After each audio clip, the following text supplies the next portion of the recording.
Hello, everybody, and welcome to a very special tournament coverage episode of Day Job.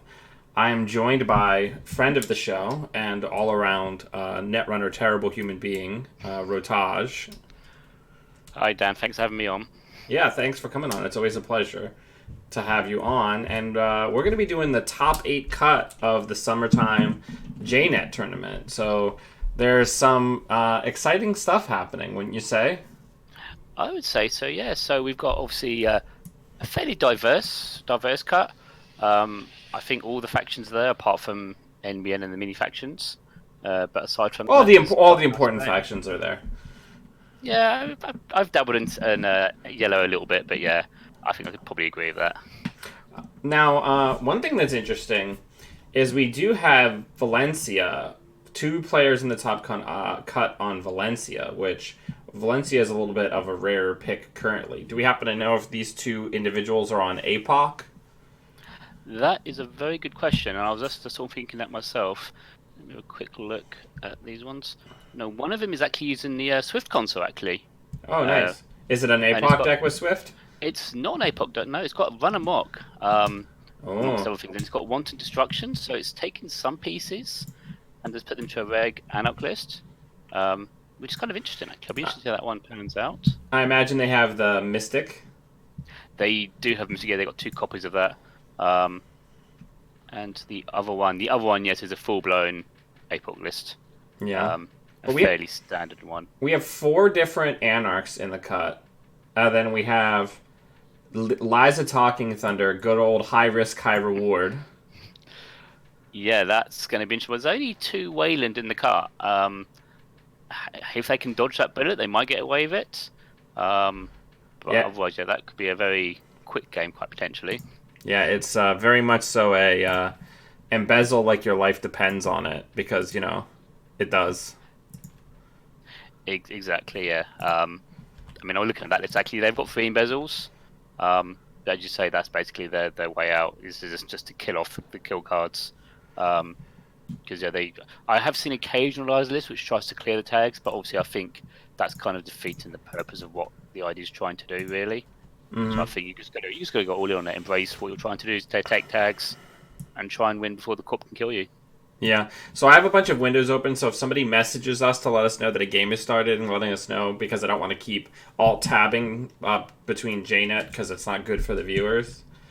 I think it's interesting to see Polana become such a dominant corp identity now that Employee Strike is no longer in the mix. It's like a more consistent ETF almost. It is, because obviously we've got obviously the fact is the runner has to draw cards unless you can just play repeated injects. There's not really many ways to advance your board state, so you're going to get that money start coming in. It's got a good agenda suite to support it. It's got a good selection of ice. So you've got influence to spend. You're not forced to spend influence on a lot of things, so you've got options on how you build it. And I've always seen quite a few different Plana builds. The agenda suites are often different. Um, so it kind of makes sense because you can rush quite aggressively, but also have a fairly decent end game state with potentially scored Nisei, Excaliburs, border controls, etc. I want to see who here. I want to see who's on Eddie Kim. Yeah, I did see So that. OP Man is on Sports Metal and Eddie Kim. So now that is who I am rooting for because anybody who brings the Hammer Time into a top cut gets my vote. And likewise, anyone who brings HB, always been a fan of HB. So the fact that one HB person, yeah, I'm definitely a fan of that. There's 2 actually because there's Oh, Asa as well. oh, Asa, I do apologise. Um, what is that list doing? So the Asa deck looks like it's just kind of like a good stuff rush out like Jinja deck, not unlike what you and I were recently testing. Yes, exactly. Yeah, use Ginger. You got VLC to obviously get the ice there, and yeah, it's actually not a restricted card. Yeah, Um, it's wild how all these purple decks actually sometimes don't have slots for a restricted card.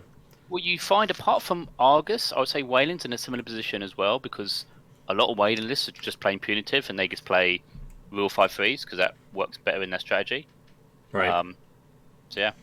Yeah, and I actually want to bring this over because this is an archetype that I think multiple people are working on right now. But OP Man's Corp is the fake points, baby, but not the new fake points. There's a personality profile. So just sorry to interrupt you. Now I think some of the games are beginning to start already. All right, so let's go take a look and see what's going. They're all uncompetitive. Okay. So we're gonna watch table 1. I would imagine. So that's gonna be Bucket of Sloths versus Longi. Can you DM me? Oh, let's see what it is. I need to see the password.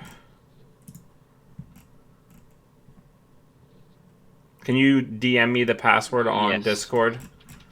Sure. Give me 1 second. All right.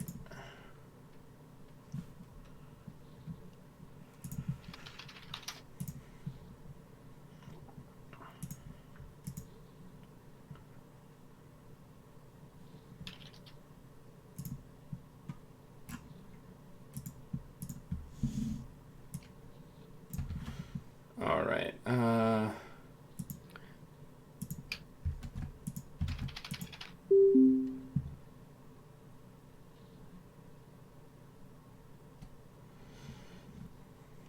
right. You're just gonna spectate on your end, I can do it that way. or do you want? That... I can just share my screen with you if you'd prefer. I don't mind. I can do it just on the Okay, that's on the JNet. that's fine. All right. One less thing for you to do.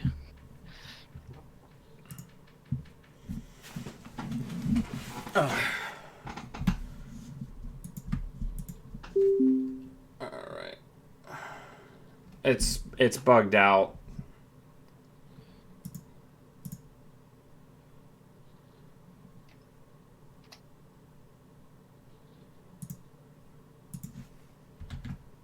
Yeah, I'm just refreshing JNet now. Ooh. I don't understand what's happening here. I think maybe if we try a different game because apparently they're having some issues at the moment. Hang on.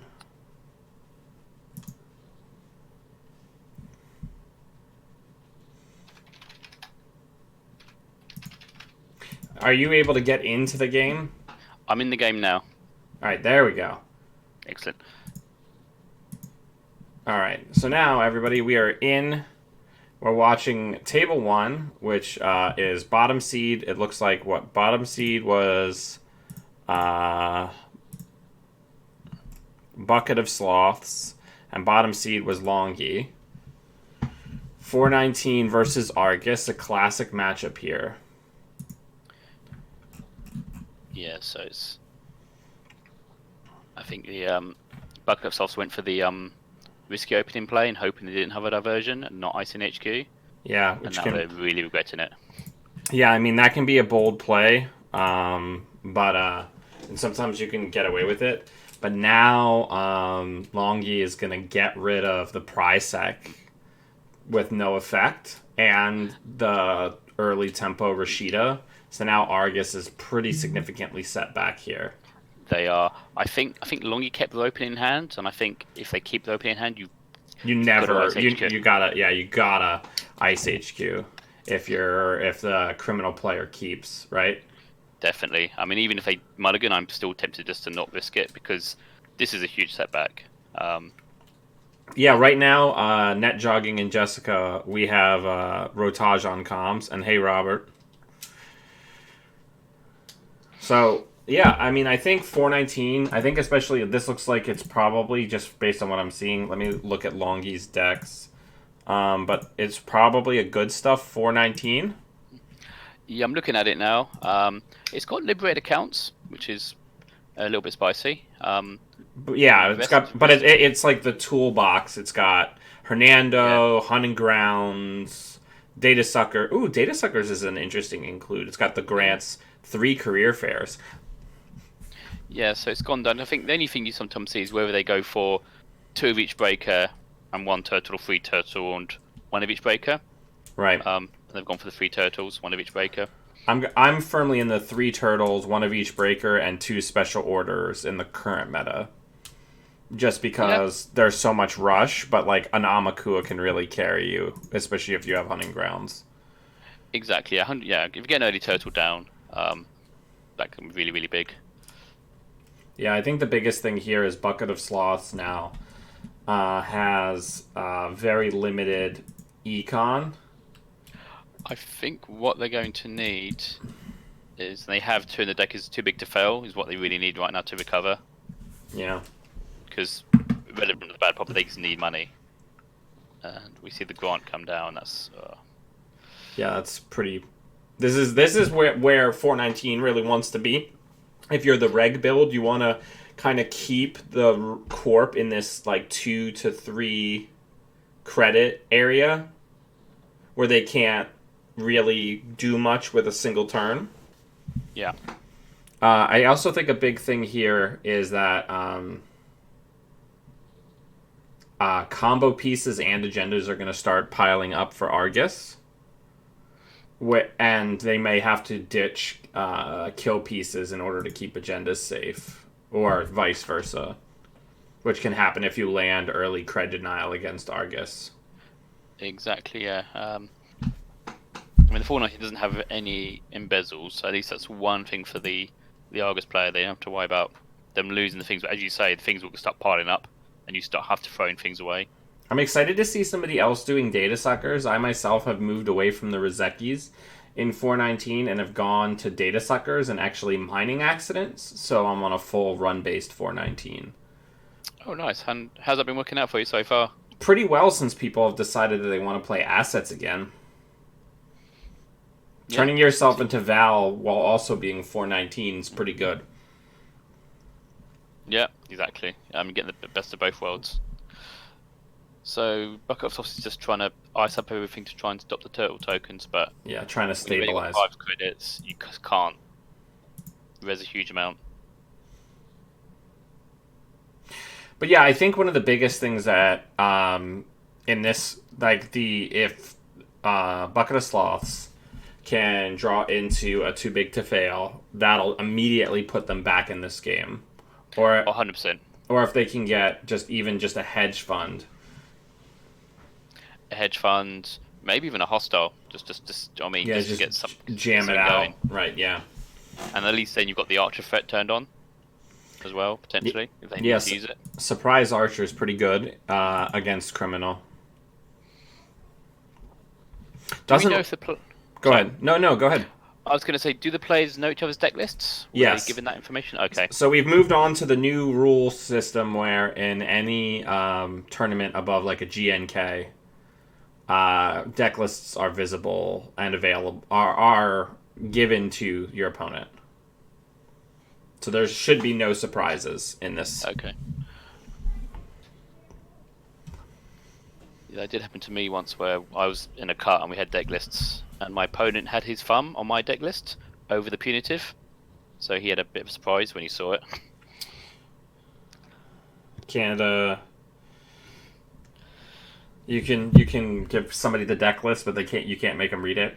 It's really interesting, this style of build. The other big thing is Amakua and Data Sucker really increases the pressure when they have this like 6 credits or less, where they can't really res multiple ice, because then the combination of Data Sucker and the turtle powers up the turtle so fast. And that's it, because sometimes you think, well, it'd take them a few turns of, not turns, but clicks of running to get up to speed, but you run twice, you've already got potentially, if you need to, a strength 4 turtle immediately after 2 clicks, which is pretty good. Yeah. Right, so you only need like 1 turn of weakness, you know what I'm saying, for things to really get out of hand. Yeah. But the other big thing here is that since Bucket of Sloths isn't really threatening any advanced cards that could be like an over-advanced Atlas, you can also just do the 419 as Haley game that I often do, where you're just stalling one thing a turn, advancing board state, and just waiting for the corp to commit some resources to a play. You know what I mean? Exactly, and that's what Longi is exactly what I'm doing here, just setting up, getting their pieces down, waiting. Buckoff has got Rashida off, so this might give him some options. Yeah, being at 9, especially since, if they didn't have them before, there's probably a hedge fund somewhere in this mix now. Some other money card is in the mix, probably in this hand. Exactly, and there's also probably agendas are now I would say, starting to stack up in HQ because with all these 17 cards in. Chances are some in HQ. Yeah, let me look at Bucket of Sloth's deck real quick, because I want to see how many. They're probably on 3 price deck, but I just want to double check. They got 3. Yeah, 3 price X is good, so they still have 2 to find. They have a lot of money cards, and they have pretty inexpensive ice, generally speaking. But they need to start pushing for a play. They need to force Longi to actually check some ice and face check some things. Because if they wait, they'll just have the turtle and all of their breakers, right? So that was quite a big turn, because now they're very rich. Right. That Rashida really helped them out. Yeah, the Rashida into the other money cards, 25 credits now, potential. Is a lot of potential energy for a tag kill deck. Yeah. And now, I mean, obviously, you can slowly bring a Corp down from Olympus with Corpor Grant, but that pressure is pretty reduced. Yeah, so I think Buckoffs will probably try and just go on agenda of a hostile to try and push something this turn to clear that Grant, as you say. Longi's got some money, but not probably enough to maybe risk things at this moment. Well, I think one of the other big things about I'm just kind of doing like a little bit of Vyomi read, but if I'm Bucket of Sloths and I'm not really pushing here, they might not be confident in the ice that's on HQ. True. So this is reading as a single advanced Atlas. So if you're Longi, would you try and go for that? Or do you think you just let them have that? It's far from ideal to let them have an Atlas with a token. So let's talk about problematic ice. If they check it first and it's something like a Raven, then they're going to be able to clear it. I guess best case scenario for Bucket of Sloths, I was going to say, is that it's some sort of barrier. But this is the problem that I think they were concerned about, is now that's only 1 strength. So Longi just has to get in somewhere else. And they know that R&D's got a mouseless, so they can get into R&D if they want to. Right. Because they've got the Amina. So go for HQ instead. Yeah, I mean, because they know that there has to be other agendas in there, right? Yeah. Yeah, and they're still going to get the credit now. This is going to cost them a 3. They're going to take 1 credit away from Bucket of Sloths, and now they're going to have the 1 counter to go check this. But they obviously don't want to take an agenda, because if they hit an agenda, then they can't get back into the remote. Ooh. So now they've got a dilemma now. Because if they go for that agenda, then next turn could be Econ Warfare hard-hitting news, potentially. So I think what you do is you come in and you go get this, and you take the tag, and you clear the tag to end at 6 credits, so you can't get Econ Warfare to 0. True, but then you would still end, even on the daily cast, you won't potentially have enough to clear all the tags. No, but you'll be able to clear enough tags to not die to a single True. HPT. That's very true. I mean, and this is where the embezzle comes in, right? Like in the criminal channel, we talk a lot about like the slots and these good stuff 419s, because there's so many tech cards that you want, and like if you end up getting paired up against Argus or IG a lot, the embezzle for operations is like incredible. But some games you might not ever really use it, because all people have is like some grab bag of different things, and none of them are critical pieces. Yeah. So they let Bucket of Sloths have that, which is really surprising. We have a tempo shift really strongly tilting back in the favor of the Corp here. We do, yes. We know the Corpse has got an Econ Warfare, and we know they can get hard-hitting news or another Econ Warfare, so they're going to try. Right, and this is what the Argus does once it's got some ices. It's just like, you can just keep coming, you know? You can come into here if you want to get like thrown into the abyss. Right, because that's basically what they're saying here. They're like, come get this, and then you're guaranteed to get a pile of tags put on you. Possibly. Now Longi's got a bit more money this turn, so this, and obviously the corp's a bit poor now, so they might be able to go after this. If they have another diversion of funds in hand, this would be a perfect opportunity to do a doof, just to equalize, to tilt the economic balance in the runner's favor, and then you can go in and even maybe float the one tag for one turn. You know what I'm saying? Yeah, no, that's it. That's it. That seems good. I think you don't want them to let them get an Oak Town. 4 points with an Atlas token. That's a bit too much. It's real strong to have that Atlas token. What is it? Somebody said the Atlas token is worth is like having an additional agenda point in your score area because it guarantees like another agenda will be scored. Exactly. Yeah, completely agree with that. At the very least, you can grab a hostile, or better yet, go an Atlas or Audacity. Yes, I think Longi's. I think this is a good idea to think about this. Obviously, we don't know what is in Longi's hand, but it makes sense to have a little think and go through the options. As you say, if they've got Doof, that would make a lot of sense. Yeah, because Doof, you're also going to have the additional because you're going to use a Mina to break. So you're going to take 6. You're going to gain 5, taking 6. Then if they fire the prize sec, then that brings them down 2 more credits to 6. So they're going to stim hack it so that they can get rid of everything and not impact their economy. Interesting play here. Yeah, I think they're only getting, 4 credits worth of value from this, because 3 to trash the price sec, 1 to break the art, and they've got a bad pop already, so yeah. Do you remember when you could play New Angeles City Hall with stim hack and clear tags mid-run with fake bucks? I don't think I ever did that, but I used to love New Angeles City Hall. I did take delight in installing that against tag decks and having a film critic just going, that's it, and then just clicking Magnum Opus and being really boring. Yeah. I mean, you and I were good Congress boys back in the day. Yeah, this is when I wasn't playing diaper nonsense. Yeah, so I think they're playing it safe. As I said, not getting a lot of value from the stim hack, but I think they just want to be sure about this.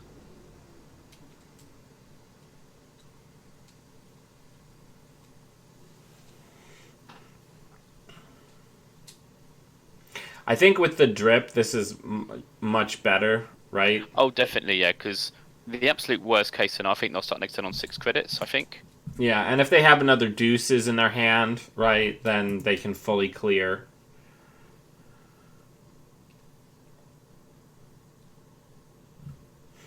Is everybody able to hear Dave relative to me? Are the levels pretty good?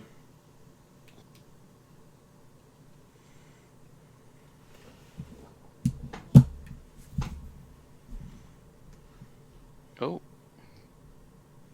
Some of that sweet, sweet econ warfare. Wow, and they didn't have to use Atlas token either. So I think, yeah, that if they didn't have to use Atlas token, that certainly seems worth it, because at least will delay the runner a little bit. Yeah, this is pretty damning. Because they do need to try to. They could die to, if they can't fully clear, they can die to a double HPT if Bucket of Sloth has one in hand. Exactly, and obviously they got the Atlas token, so they can grab one. Yeah, so this is not an ideal scenario.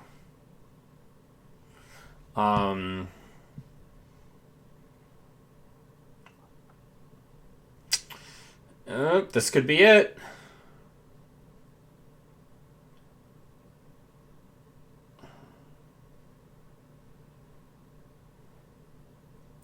This is why also a lot of times, especially against Argus, the temptation is to try to rush to set up as quickly as possible. But if you can, I try to hold the deuces back for turns like this.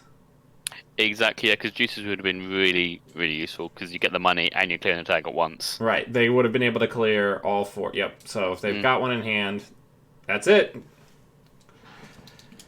So Longi goes down to the losers bracket, and Bucket of Sloths will head to the winners. Let's go ahead and pop into another game. So I think there's only one game still going, I think. All right, well, let's take a look.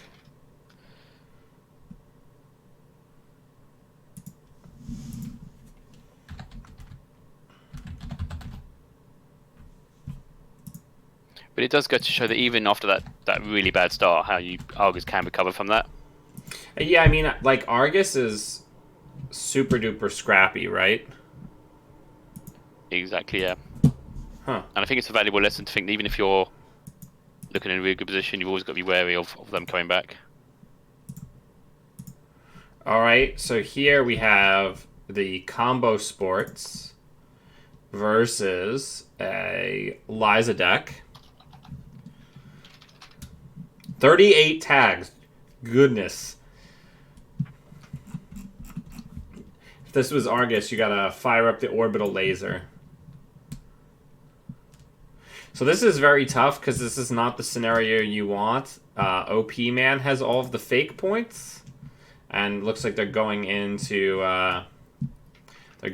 get the Hyperloop extension from the bin, so that's going to be good game in the favor of the Liza, which looks like they've been just kind of steamrolling over people. So maybe we'll see some Wayland justice being dispensed here in the top cut, right?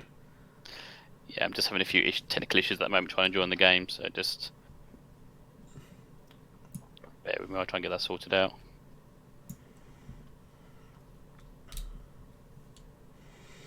All right. So let's take a look at see if any of this has been updated on the pairings. That was a particularly fast round. Yep, so winners from the first rounds, we have Analyze Chris, Rusty Rider, Steamwood, and Bucket of Sloths. Heading down into the losers bracket, we have Longi, OP Man, Doomrat, and Cable Carnage. So we're going to see some new matches here in just a moment. Oh, the pairings have just come up now. All right, let's take a look and let's see who's up against who. So round 2 at the top table is going to be Bucket of Sloths versus Steamwood.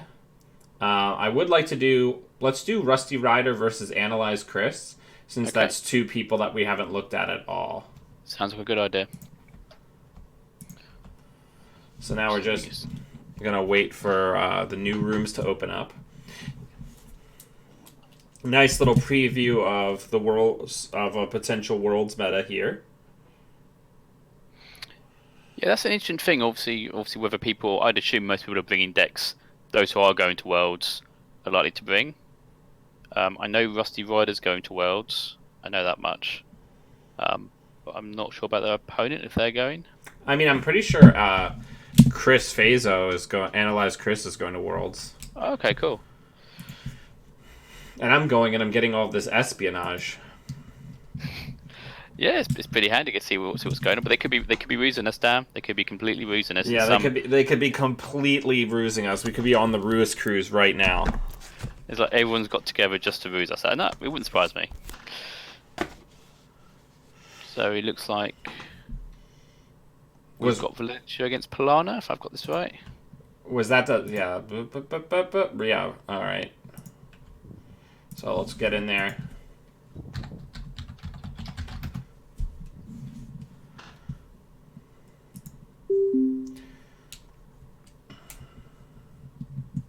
So this is the Apocalypse Veil. Hell yeah. Against a... Oh, this is an interesting plan list. It's got Endless Eula in it. Oh, yeah. This is... Chris and I were discussing this. In a world where nobody is playing the Parasite... the Parasite replacements. Chisel? Was that the one? Yeah, Chisel. What is that other one called? Another one you mean. I just can't think what it's called because no one plays it. Trapano. That's the one. In that, and with no Lamb, Endless Eula just always costs 6. Just always forever. Yeah, I can't think of any... Yeah, apart from some real shape of bullshit. Right, or if you're playing like the Centrals Breakers for Criminal or like Black Hat, there are fringe things that do it. Yeah, exactly. But not things that are commonly played in top tier decks. I was going to say Sunny's obviously quite happy as well because I think all their breakers are 2 credits for all subs. Yeah, but Sunny, come on. I was thinking about Sunny. I won't lie. I was seriously thinking about Sunny. Then I realised that was a stupid idea and stop doing that. But Yeah. I was thinking about it. Um, Yeah, I mean, I think about a lot of things that are bad decks. yeah, But yeah, someone has to though. someone has to. Yeah, really, we're just so dedicated to our fellow netrunners that we're willing to perform the experiments Exactly. Yeah, for the greater good. for the greater good. So looking at the Polana list, technically, the only actual end run ice is two Fimbulwigs. Technically.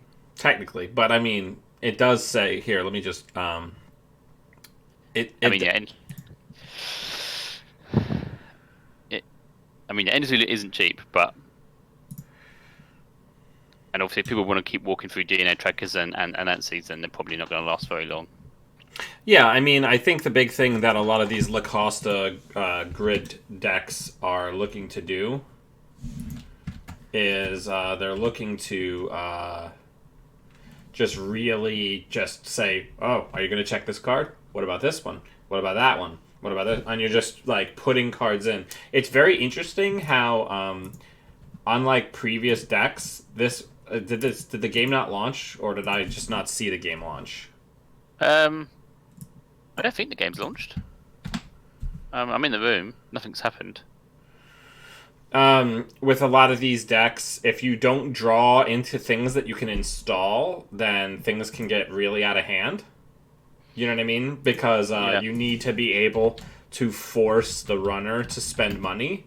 If they're able to build up and wait, then they'll just snipe. Yeah, that's very true. I like the thing about this Polana list is a lot of free offs, which I'm a big fan of. Yeah. Just consistency. Just free of the key cards. A one-off celebrity gift. That's kind of interesting. Are we go for launch on this? I think they've just been given the go-ahead, I believe. Okay. All right. So decks that I love. We've got a matchup of two different decks that I deeply, deeply enjoy. Can you do me a favor? Can you check real quick? Is the Val? I'll just look it up. I want to see if they have Stim Hack. Yes, they do. Two of, and they've got the amped up. Solid play. Yeah, I was playing APOC Val for a while, and I did have amped up. You didn't use it often, but when you did it, won your games. It was that simple. You also had the same old thing as well, just in case things went awry. Yeah, I mean, this is a very like straight up and down, like good stuff build. And the funny thing is you're notably there is no mining accidents in this APOC Val. Yeah, I didn't tend to play them either, to be honest. Because half the time you're not spending a lot of bad pub, really. Because ideally you're popping DDoS, making runs, and blowing everything up. No, So you okay, can so get much value from it. they have to remake the game because the wrong deck was loaded. Okay.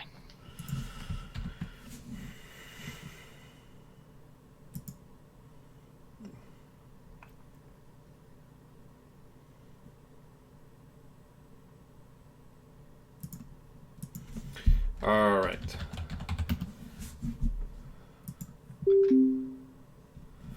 We'll get there. Yeah, they've also got a Freedom for Equality as well as a one-off, which is kind of interesting. I mean, it's nice if you know that you like put a 5-3 into the bin. Turning that into a 5-4 is always a good thing, right? Definitely. And obviously you've got the Stargate as well, so there's another potential opportunity for you to put stuff in the bin as well. Oh, I think one of the players wants to get a judge to check something. I wonder what they're checking.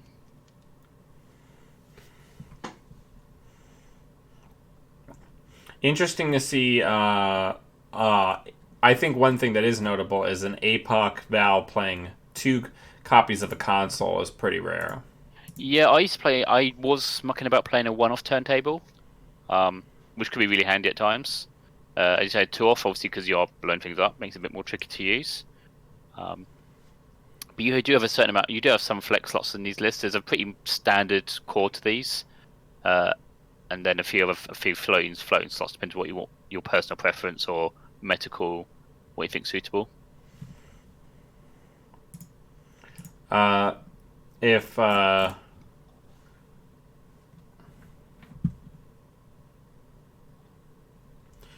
No Steam. I didn't tell you to open. Thank you.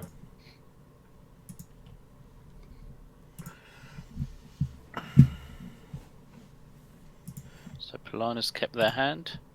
As for one, it's obviously they'll know it's an APOC Vow list, and it can be tricky finding that balance because if you overcommit on centrals, then it's a Vow list. It can just play Netrunner. It can just attack your remote. And Right. if you overcommit on the remote, then attack central. It's a very fine line, I find. Yeah. It is It's the right tough. balance. It's tough. It's like when I was testing the APOC Alice build that I played for a GNK, watching people pile ice onto the remote with Ginger Grid, and I'm like, yeah, you can just put as many ice as you want on that remote. Exactly. I know. Yeah, I thought the same. So immediately going for protecting HQ, and obviously the reason is because a lot of this play Wanton, or this list doesn't play Wanton, so they should be aware of that. So Yeah, I mean that's kind of interesting. that's a wild choice in and of itself, like the wanton Stargate 1-2 punch. But this is just hoping to strip the board state away and just play like solid Netrunner. You know, Yeah. a classic Drip City start. Mm. Thank you everybody for watching. By the way, I'm sorry I'm not being like super quick on questions because I'm alt tabbing between people's deck lists and stuff and trying to make sure that we're focusing on the game. So the scarcity goes down, unfortunately, a little late. It will probably hit a DDoS, but they'll probably happily pay 5 credits for a DDoS. You know. Oh, definitely, yeah.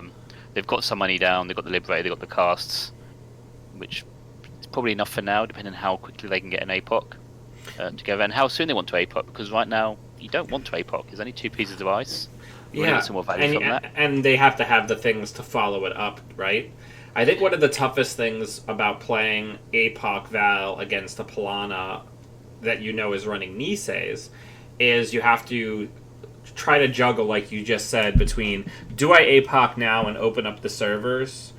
Because if you wait, you run the risk that if a Nisei gets scored, then the APOC gets. You have to do an APOC turn, like pantomime it, just to force them to use the Nisei counter, right?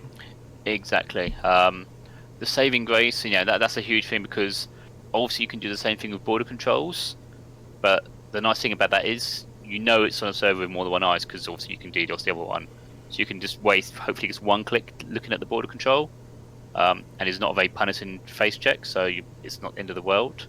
Whereas as you say, the Nisa you can drag them through all two servers at least, and deal with some very nasty ice potentially. So yeah, so they're just having a rules question at the moment. I don't think it matters since because they had knowledge of the other person's deck anyway. Yeah, exactly. I don't. Yeah, I don't. I'm surprised if it is anything more than it might be a warning potentially, but I find it a bit odd because that's my view anyway. Yeah, it's not something where I would think that it would be super impactful. If it was if this was like a Swiss round where you didn't have deck lists, and you got to have that free gander at an opening hand of their deck, I think it would be different. So we see some money up. Ooh, Hacktivist going down.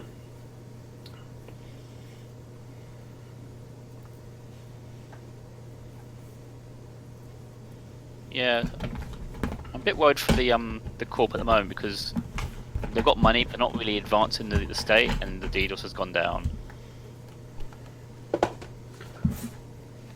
And the fact that they just unloaded Liberator tells me APOC's ready to go if they want to. Yeah, and they're dripping down. But as I said, I personally wouldn't push it yet. Yeah, I mean, you don't want to APOC for 3 cards, right? No, exactly. And that could be. We do know there's a Quisium though in this deck. And so that is actually either a Batty or Quisium Grid in HQ. Because it can't be Lacoste and it can't be Biovolt. Chris kept his hand, Rob. Yeah, Chris kept Rusty Rider mulliganed.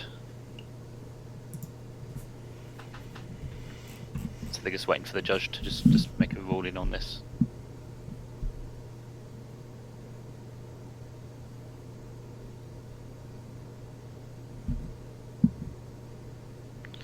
So Looks like they are going for it.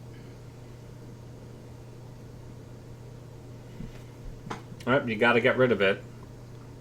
Gets a steal, though, for their trouble. If they have the amped up in hand, they could still land it, but I don't think they necessarily care. I think they know that there's probably a couple of... Yeah. This is a rough break for Chris, because like this DDoS is just a value DDoS, right? Coming in, ravaging the hand, getting agendas and multiple tools. Effectively, it's done a wanton destruction. Wow. 6 points off of a single DDoS turn here. Wow, I don't know how Balana recovers from that. I really don't. Well, if he can stabilize the centrals and get even just one Nisei scored. Yeah, so I think, I mean, just the key thing is now that the runner can just sit back. They got 6 points, they can just set up again, get money, get all the breakers, and then decide what to do. They've got no pressure at all.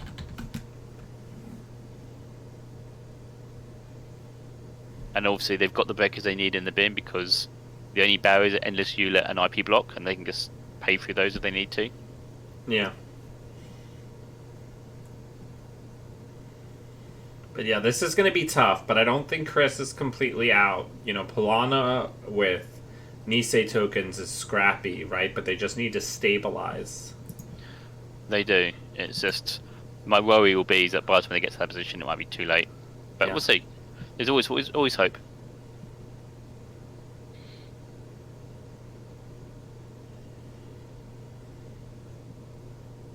Yeah, I mean, there's a famous clip of Netrunner that I think got turned into a GIF where somebody does a deep data mine when they have 0 points and they score 7 points of agendas on a single deep data mine when the corp was going to win on the next turn. Yeah, and I've been in similar positions as well where I literally had no outs, played deep data mining, still all the points.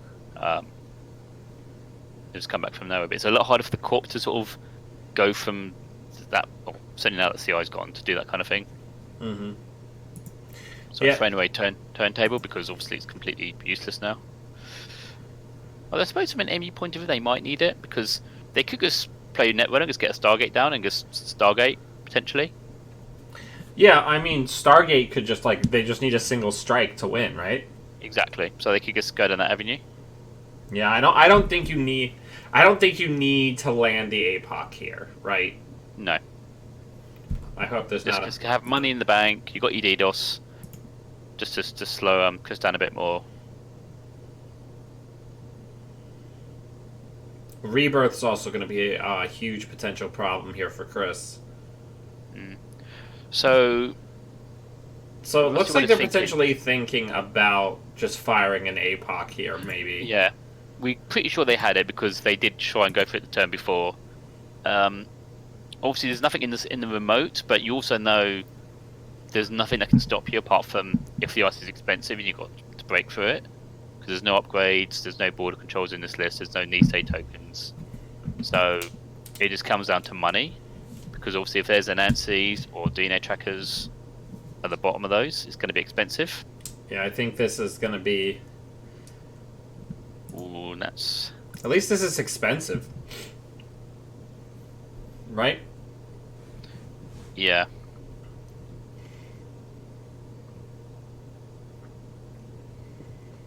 How much you want to bet the inside ice is, I don't know, I thought it was going to be a, Endless Eula, but it's a slot machine. They'll probably let it fire. Why not? Yeah, you don't install Black Orchestra. There's literally no point installing the Black Orchestra for that.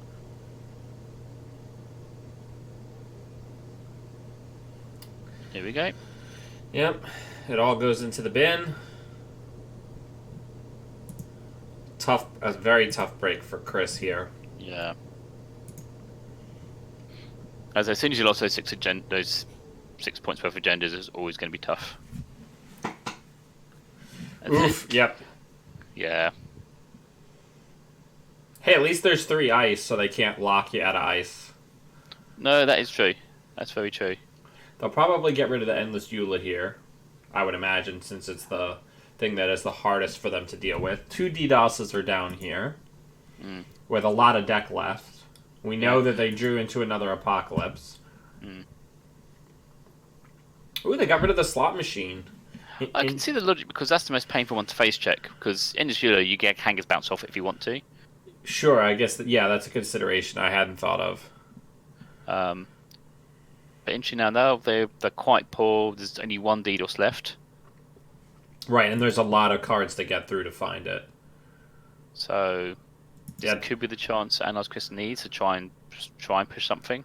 yeah. If you can push a Nisei here, you could try to do the classic chain of agendas. Right. There's also no MK currently. Right. So if you can That is true. Yes. if you can force Ryder to hit an Anansi, you can pull some tools out of the hand. Right.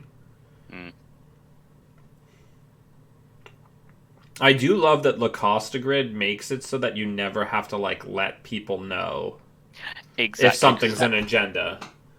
Exactly. Because if that was advanced, it's a clue. Was now you're not entirely sure. Right. So now you have to decide if you're going to stick to. And you can assume from Chris's point of view that there's no need for the run to risk this, because if they risk it and it's Rashida, then that's a huge setback. So I just don't think the runner can possibly risk this. It's just not worth that risk. Scoring an is not going to be good for them, but it's not end of the world by any stretch of the imagination.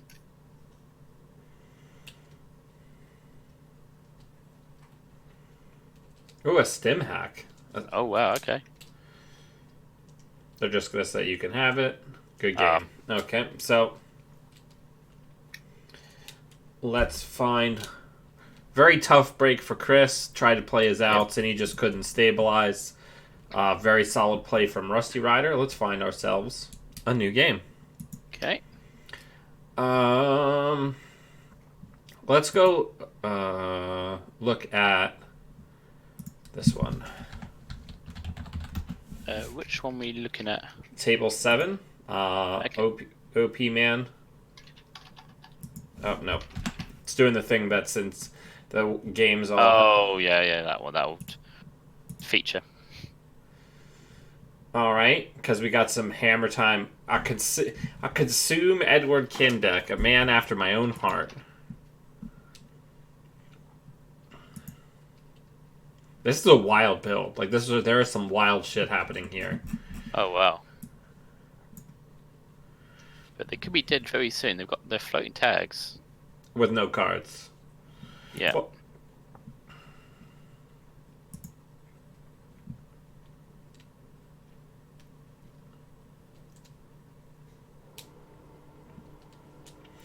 look at this big fat consumer. You gotta clear these tags. You have no cards. You're gonna die if you don't.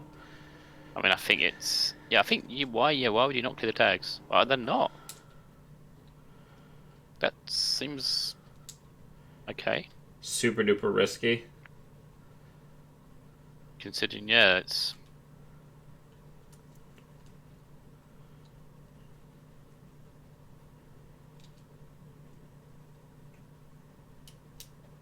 Wow. Surprising. Oh, and they did the install right before the turn of the Earthrise off the Peddler. Oh, this deck has En Passant and Friday Chip. What is happening? We're in Spice World, Dave. We are, and they're making a run.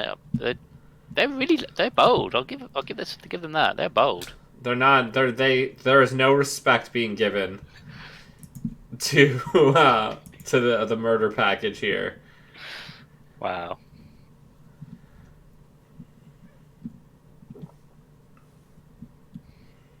Well, they've got the link, so this makes it a little bit cheaper. Yeah, I mean, Link's pretty good against Surveyor.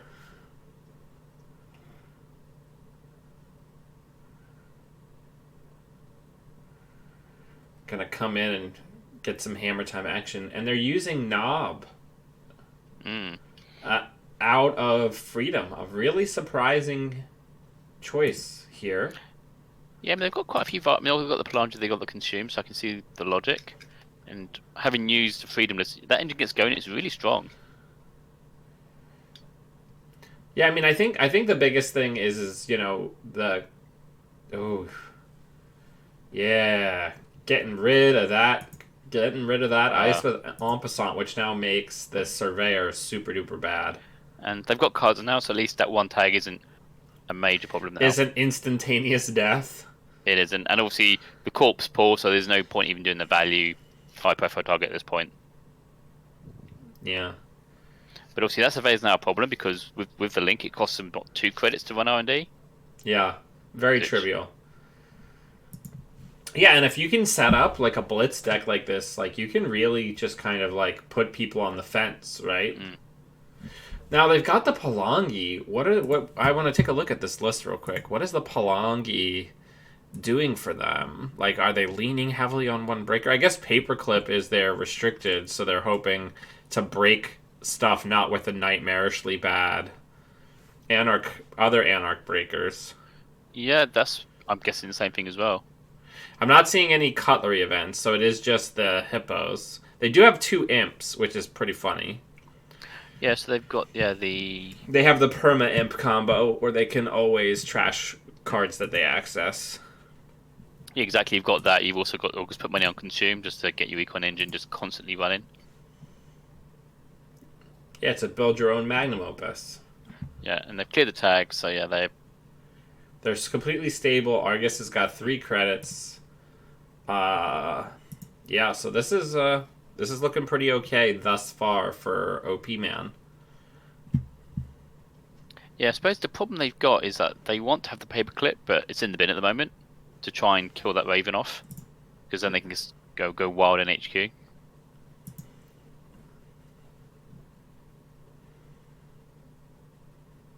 And also, if they can kill the Raven off, they get a consume money as well, which is even better.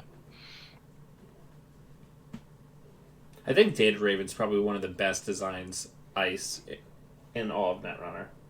It's super interesting that we had Tollbooth and Raven using on a counter effects in the core set, and then it was just kind of forgotten about basically after that. For quite a while, we didn't see a huge amount of it.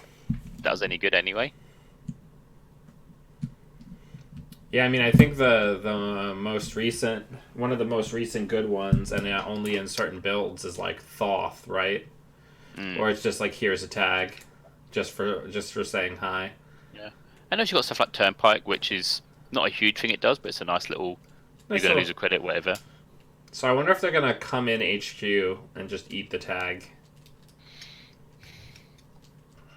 Yeah, obviously the Tracer is not a major problem. I think they'd really want to try and kill that so Raven they off. can have they have the clone ship now, so they can turn it and just Ah. clone ship Clippy into play if they wanted to. They could do. I think if they had a spare click, they would do it because then they could, if they need to, get consume money just to keep them safe. Oh, Or just they're gonna just do go. that. They're gonna go big. Yeah, because they want to peel the ice away. So they're Yeah. probably gonna just go get paper. Yep, they're gonna go get Paperclip with the clone ship. Turn it with Palangi. Oh yeah, also Slot Machine has an encounter effect. Chat is reminding Oh, me. it does indeed. Yeah. Yeah, a pretty good one, I might add. Yep. But yeah, So though, go ahead. sorry. No, I was going to say they're going to get some nice value from consume here because they'll get consume for the ice, they'll get consume for something they access because they'll probably imp something or imp something. I'm sure. Yeah, gonna take that hammer out. Oh no, Or just steal an agenda. or just steal an agenda. That seems fine. Ooh, that's tough because this could put them into kill range. They could imp it. Yeah, you could imp it here. Okay. They stim hacked with a clone chip to pull Paperclip out of the bin, turned it with Palangia, then hippoed it.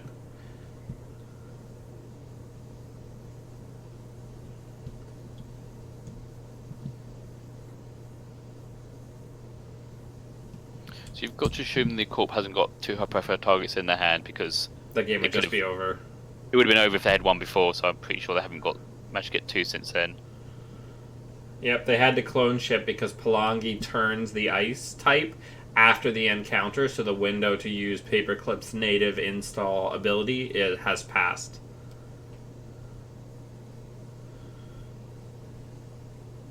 Yeah, and they're just gonna keep bombarding HQ, right? Like that's the plan. And just if you can't hold any cards, then you can't win a game of Netrunner as the corp, right?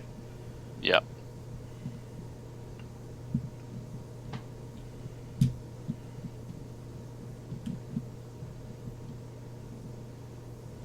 Yeah, this is tough. It's surprising because I've been thinking about the corpse being in a really dominant place, but thus far what we've seen in this top cut is a lot of runners just boxing corpse onto the ropes and just like pushing them super hard. You know what I'm saying? Yeah. So again, they're going into the. A new subscriber Some arrives. clicks clear the tags It potentially after fills this, you but with yeah, they are determination. again really aggressive. But fair play's been working so far. Thanks for the subscription, G Palmer. I appreciate it.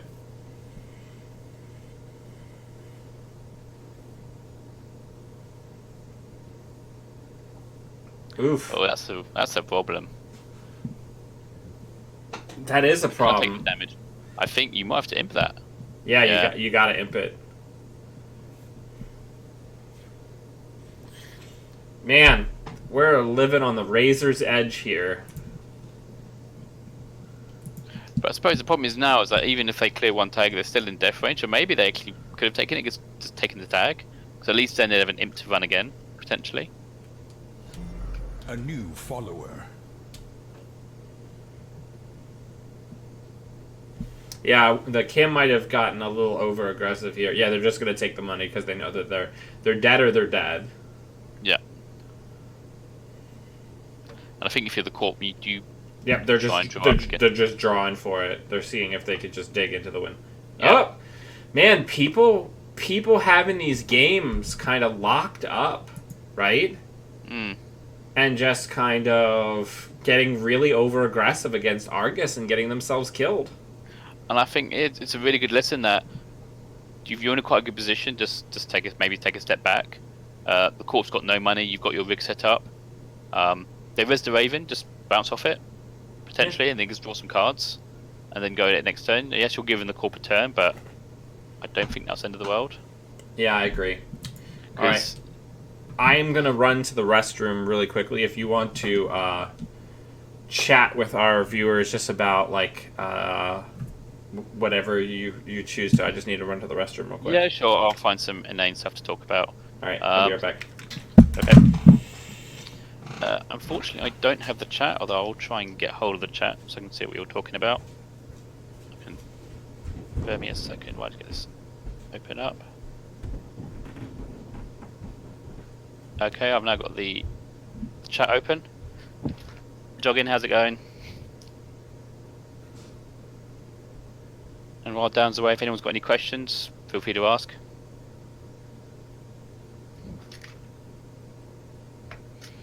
Oh, thanks, Jessica. I hope it's good what you're talking about. I might have to go onto Twitch to check on this.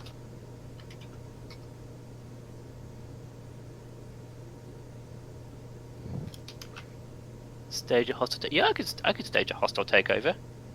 Why not? Yes, have I can keep the name. I think.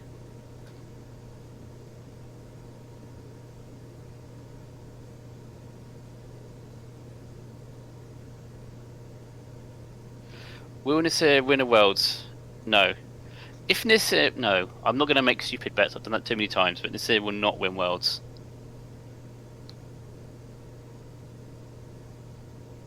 It would be nice if it did win Worlds, but I think without personal workshop, it's just lost out so much, unfortunately.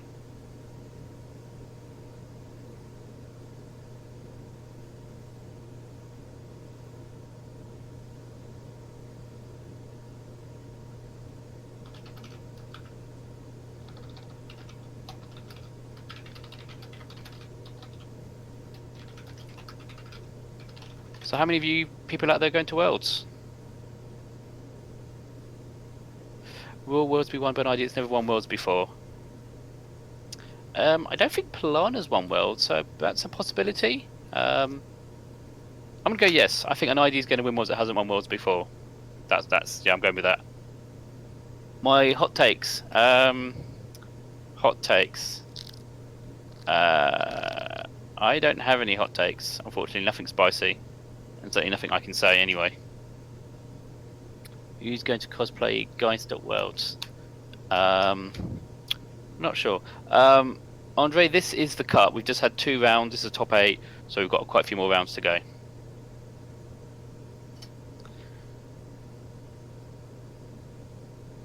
Yep, Planus, yeah. I think Plana will definitely be up there. I wouldn't want to call what he's going to win at this moment. I generally don't know. I think obviously with the last changes with the most wanted list, I don't think anyone's entirely sure what the best lists are at the moment, which is probably a good thing. I don't think it's up to the levels of the Wild West we had. I think it was 2017 where it was a complete change.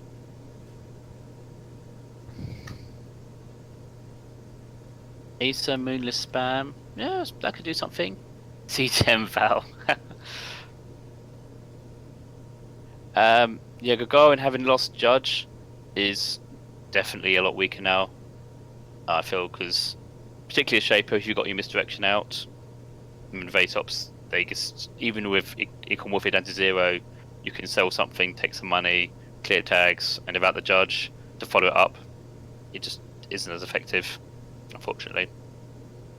Obviously, if everyone takes all their asset hate away, then potentially there might be some weird Gagarin build, but I think obviously IG is still something that exists, so I don't think you'll see everyone's asset hate all go away.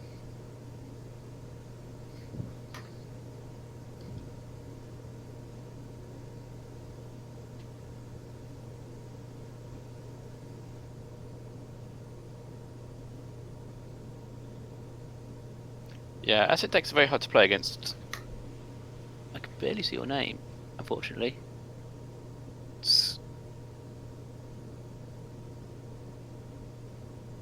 Hopefully Dan will be back soon. We do have a game going on. I have no control, so I can't get us into that game, unfortunately. So you are stuck with me and my ramblings, unfortunately. Oh, is that noise in the background? Is that Dan coming back? Or is it just me? Alright, I'm back. What did I miss? I was just... the chat suggesting I take a stage of hostile takeover and take over everything. Well, but I failed to do anything like that. yeah. Well, there's a fair amount of geographical distance between you and the servers. Exactly. What card is most cause? Well, I suppose having had... I'm just answering questions. Peace and Our Time's a classic one for getting game losses. I don't know what else would cause a game loss. Peace on Time is just a classic one because there's so many ways you can people accessing the card that they maw instead of just pointing at it and putting it in the bin. Yes, that's a good one. I mean, yes, I've certainly got in the habit of just touch a card. I don't want to go near it. I'm touching it. You put it in the bin. Same with obviously hacktivists as well. When they want to start, when you start using that. Would I be signing Peace at Worlds? Yeah, I'll sign anything if you want. Yeah, more than happy to do that. Alright, do we have new pairings as of yet? No, I think there was a game still going in the round, so I think we're waiting for that last game. Alright, well, I don't know what state it's in. Let's jump in and take a look. Because these games are going reasonably quick. I know, it's incredible. We've had, what, nearly 3 rounds in just under an hour? Yeah.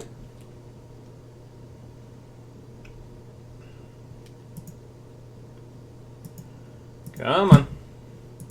Yeah, my JNet's been misbehaving, or my computer's been misbehaving. I don't know which one it was. Oh, a Mwanza Grid Biotech. No points scored. What? Oh, wow. Okay. Alright, well, let's take a look. Okay, just wait for this to load up. We have an Odoroshi, we've got some Fairchild, we got some Kakugos on Centrals. Wow, this looks pretty wild.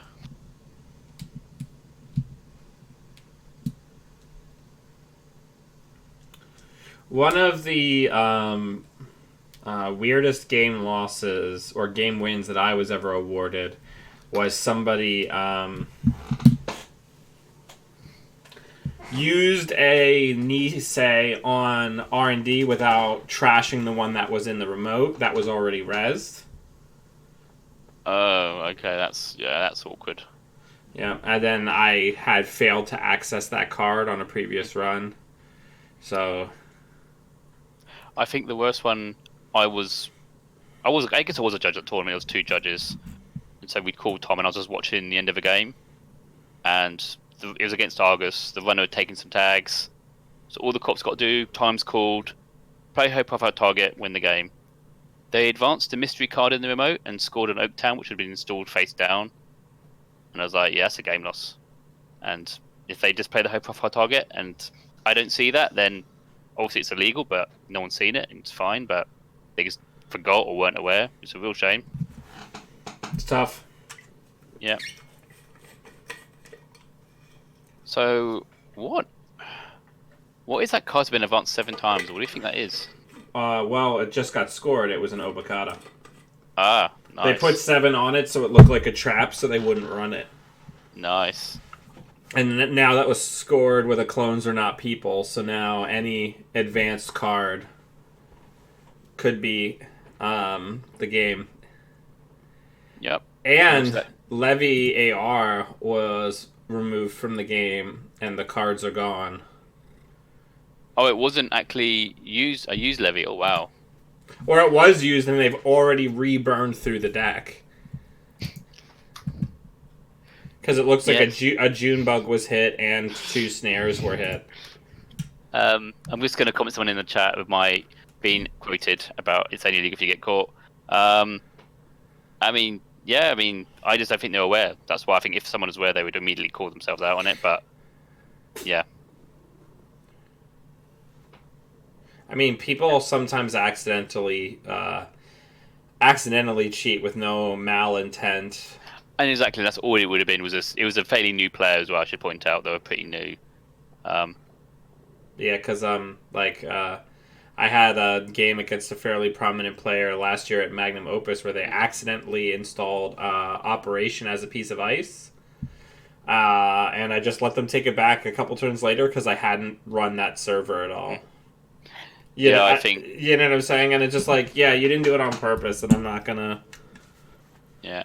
So I'm real issues with Jane at the moment, but I'll keep trying. But I've got the stream on with no sound, so I can see vaguely what's going on. So I'm just a bit behind.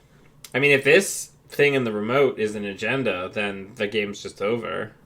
It is. I mean, part of me would be tempted to check it, but then... Yeah, so it's clearly not, because they would have scored it by now. Probably getting back Mushin here. Oh no, an Obokata. Interesting.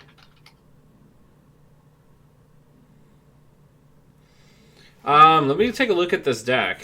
I want to see what kind of tricksy game closing stuff Steamwood has here.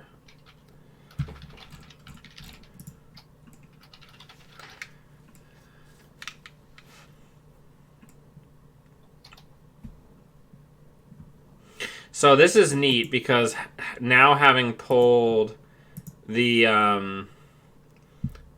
Obokata back to hand, the next time they draw a trap, they can try to Mushin like an Overwriter, and Bucket of Sloths they have to run it. Yeah. Yeah, that's it's Yeah, the runner. So there's only a single levy in the max deck for people asking in chat. Yeah, there's just one levy. So they this is still an Obokata, but that's it. Yeah, and they sure can't steal that Obokata out of Essential, right? Because this is it. And obviously, so it's a tricky one how they win this now. Yeah, because what Steamwood can do is just wait for an Obokata to come, or a Kakugo to come, and just slow roll the Obokata behind the Kakugo. Exactly. So, yeah, I'm trying to work out how does the max player win this? Because I guess potentially just click for credits and then, that's going to be it. Because I don't think no, they've got nowhere near enough money to break that. There's not enough to break all subs, right? So they're going to take the 3 damage. Yeah, they can break break 2 of the subs. So right, so at a minimum, they're taking 3 net damage here, which leaves them with 1 card. So they can make 1 run on Essential. That's it. So unless Agenda's in Archives, I don't see how they can win this. So I think I just run server 1 and just impale myself at this point.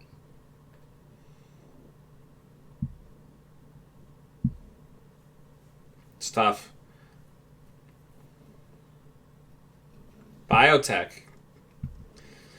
And also, yeah, I completely forgot with Biotech. Yeah, so So they're definitely dead. regardless, they're dead next turn. Yeah, unless of course they're not doing the damage one, but I don't know anyone Come who does on. that. Yeah, come on. I've only seen one fire of non-brewery biotech in Netrunner.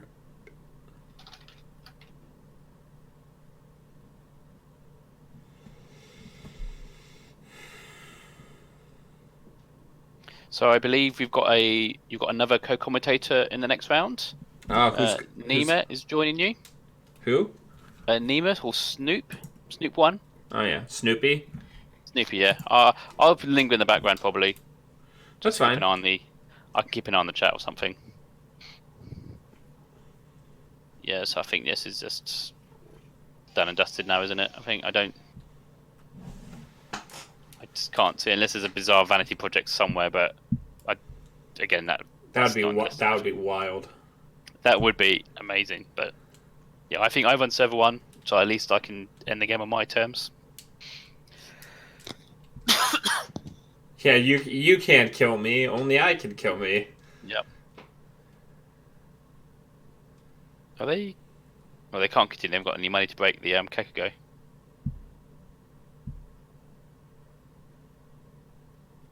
Oh, I thought they didn't have the money to break that.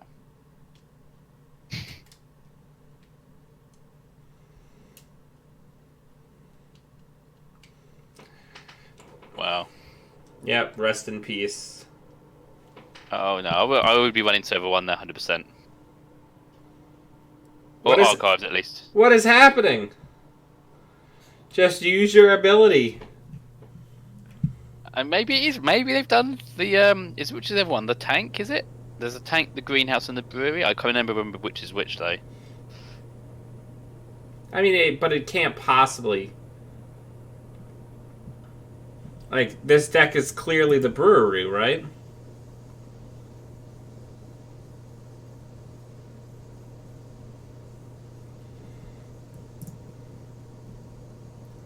Yeah, Clockots. I can't pronounce your name. Yes, they didn't have. I didn't think they had the money to break Kekugo, but I think the game was over, and I think they were just going through the motions. To be honest.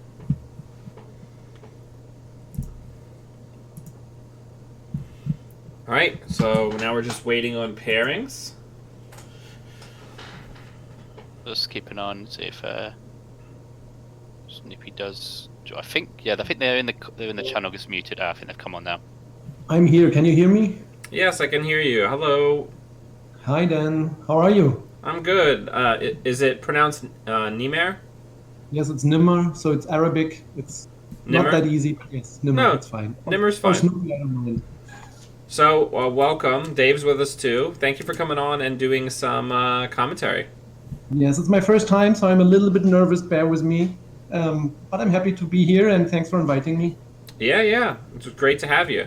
So, we've had some pretty wild matchups thus far. There's some interesting decks in the top cut. Have you been following along? Yes, very interesting, especially the last one, but I think I liked almost all of them.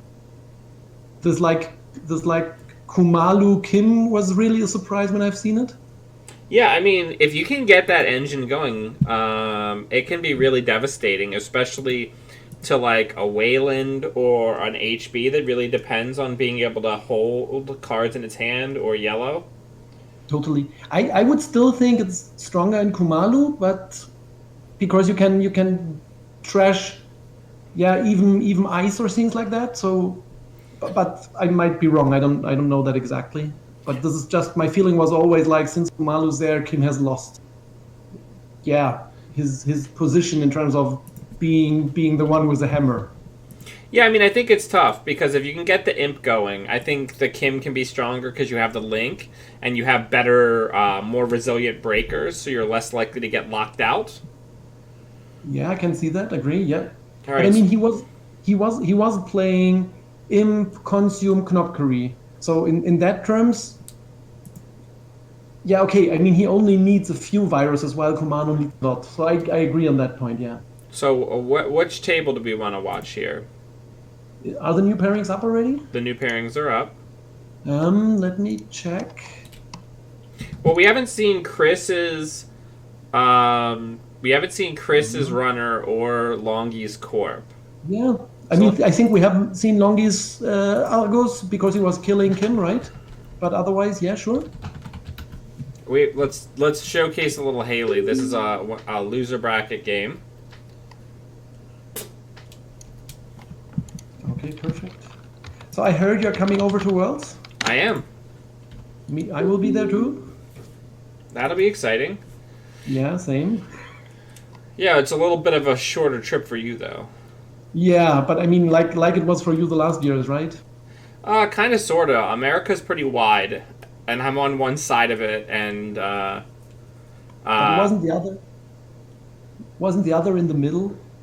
yeah, it was in the middle of the U.S., but the geographical distance between me and Roseville is still less than Germany and Amsterdam. Okay, for me it's true, but I mean there are other Europeans like from Portugal or something, then it can, or Greek or something, then it can be a really long trip, right? Sure, so sure. Comparable, I think. Yeah. No, I'm happy to come to Europe. It's just, it's weird because, like, especially when you start getting out into the middle of the United States, the states get very big. I'm a small state person. I'm from one of the East Coast small states, but there are definitely some big areas of open space in the U.S. Yeah, I know. I mean, I have been to Magnum Opus last year, and it was a blast. It was my first time. Yeah, but at least now Worlds is going to be in a place that you'd actually want to like visit. No disrespect to Roseville, but it's just kind of like a corporate park suburb, and the people there are all very lovely, but it's not exactly a tourist destination. But I was staying last year for half a day and visited Minneapolis, sorry. Yeah. And I mean, for a day trip, it's okay. I mean, the river and the waterfall, and I was really surprised and positively in a positive way. Yeah, absolutely. So, have you found a team for your Crown of Lasers, or? Yeah, I'm going to be with two French players who needed a third. So, which is Metamatic, or? No. It's Ganeleon and Patrick. Okay, I don't know that. Yeah. Let's focus on the game, sorry. Yeah. So, unlike me, when I play Haley, Chris actually gets the Proco in the opening to hand. So that's pretty good. So, if Chris can set up and get access to misdirection, it's very easy for a Shaper to just hard lock an Argus. Yeah. But I mean, like, I think it's about the tempo, right? Because at the end, like, when there are too many price hacks in the server, you're still not like confident with border control and other tricks. And data ravens, like getting one tag from data raven, two from price hacks, and then maybe a border control. So you need to do the data raven twice. It can be challenging. Yeah, absolutely. I think that's why one of the biggest pieces of advice that I give when I talk to people about playing against Argus is you need to clear out the server when there isn't an agenda in there. Yeah. I mean, like, it really depends on your financial situation, right? Because when you bankrupt yourself by doing that. This is a huge hit. Trashing a price deck out of the hand when it can't fire, very good. Mm-hmm. Totally. I mean, like, 6 credits is not the world, so he might be valuable to, like, Econ Warfare, hard-hitting, right? Well, not at 3 credits he won't be. Yeah, and I mean, Longi has 0 cards in hand, so, like, he would need to draw to make that happen, right? Yeah, I mean, best case scenario for Chris is that this is actually an agenda in the remote and not a Rashida. If it's a Rashida, Longi's going to draw into 4 tools and have a significant credit advantage here. Yeah, and this is the tough position that you sometimes get in as Shaper, where you don't want to get that 4th credit because you don't want to be vulnerable to completely losing your money. Yeah. So the SMC goes down instead. Yeah, I never thought about that, like, having 3 is better than 4. Yeah.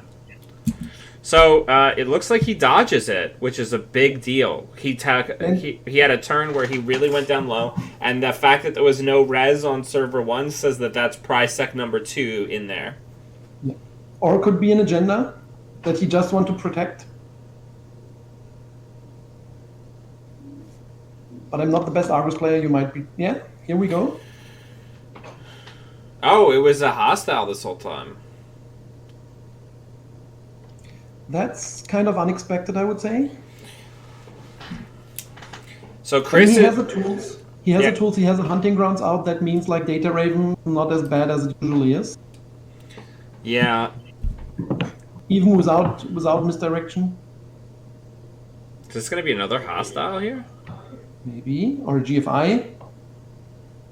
It looks like he's thinking what to do, or no, it was sorry. No, I thought it's like not installing. Yeah, I'm Yeah. totally with you. I'm a little bit surprised. I mean, like the Giving credit giving out advantage is really giving good. yeah giving out the Are you wearing headphones, by the way? No, Could you do me a favor? If you have a set of headphones, could you put them on just so I'm not hearing myself okay, that's on a good point, but I won't fix that in a minute. Yeah, yep, no worries. Take your time. Yes, Trace 5. I don't know if it's Constantine or Christian, but it is Snoopy on comms. But yeah, happy to have a nice guest commentator. But yeah, I don't know. This is tough. Giving out that bad pub early Two as of them. Chris is kind of ascending his own credit total could be pretty devastating for Longi here. I mean, Rotage, you are a lovely human, and you and I are terrible monster people in the community of netrunners. So the David comes out, some nice Aesop's fodder once Chris can find it. Stacking up some money on the tech writers, which feels nice. And he puts down the SMC, so he still has access to misdirection.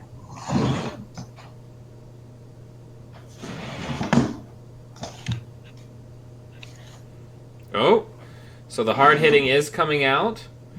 Now, Chris is going to be dripping up to 5, so he could run archives to install misdirection with bad pub, and then clear tags pretty easily next turn. But Longi has to, he has to execute his game plan at some point. He can't just never try to kill because Chris is Shaper.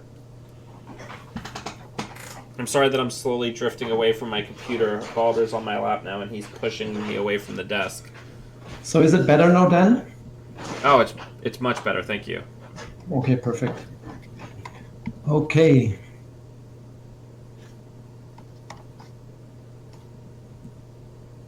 Has Chris installed misdirection? No. No, he's gonna go for it now. Okay. Yeah, and he's just building up these late game, like, huge hits of money here. Yes. So this is a Aesop's build without Aesop's, or I have to believe that he has an Aesop's, right? it is? It has 3. Yes, Yeah, totally. he just hasn't gotten the time to get it down yet. Yeah, or have found it, right? Now, this is kind of a tough spot to be in, as Chris. Oh, he's gonna combine. I was gonna say, if he's got the compile here, he can contest. And he's playing 2 off. Yeah, that Yeah. sounds good. 7 credits is not that much. But there's no price hack. There's no price hack in the server. Yeah, the fact that there's no defensive upgrades in this server is pretty not great. Yeah, and I mean, usually you can do things like get a cash, so you can make money during if needs be. Yeah, like you Um, can pull a breaker out of the deck and like pull a money card out of your hand or vice versa. Exactly. And with 2 bad pub, I mean, yeah, good. They are part of the 7 credits. Hard hitting was used already once. 1 price hack, 1 econ warfare. Just checking how many. Where's Longi's Corp? Here we go.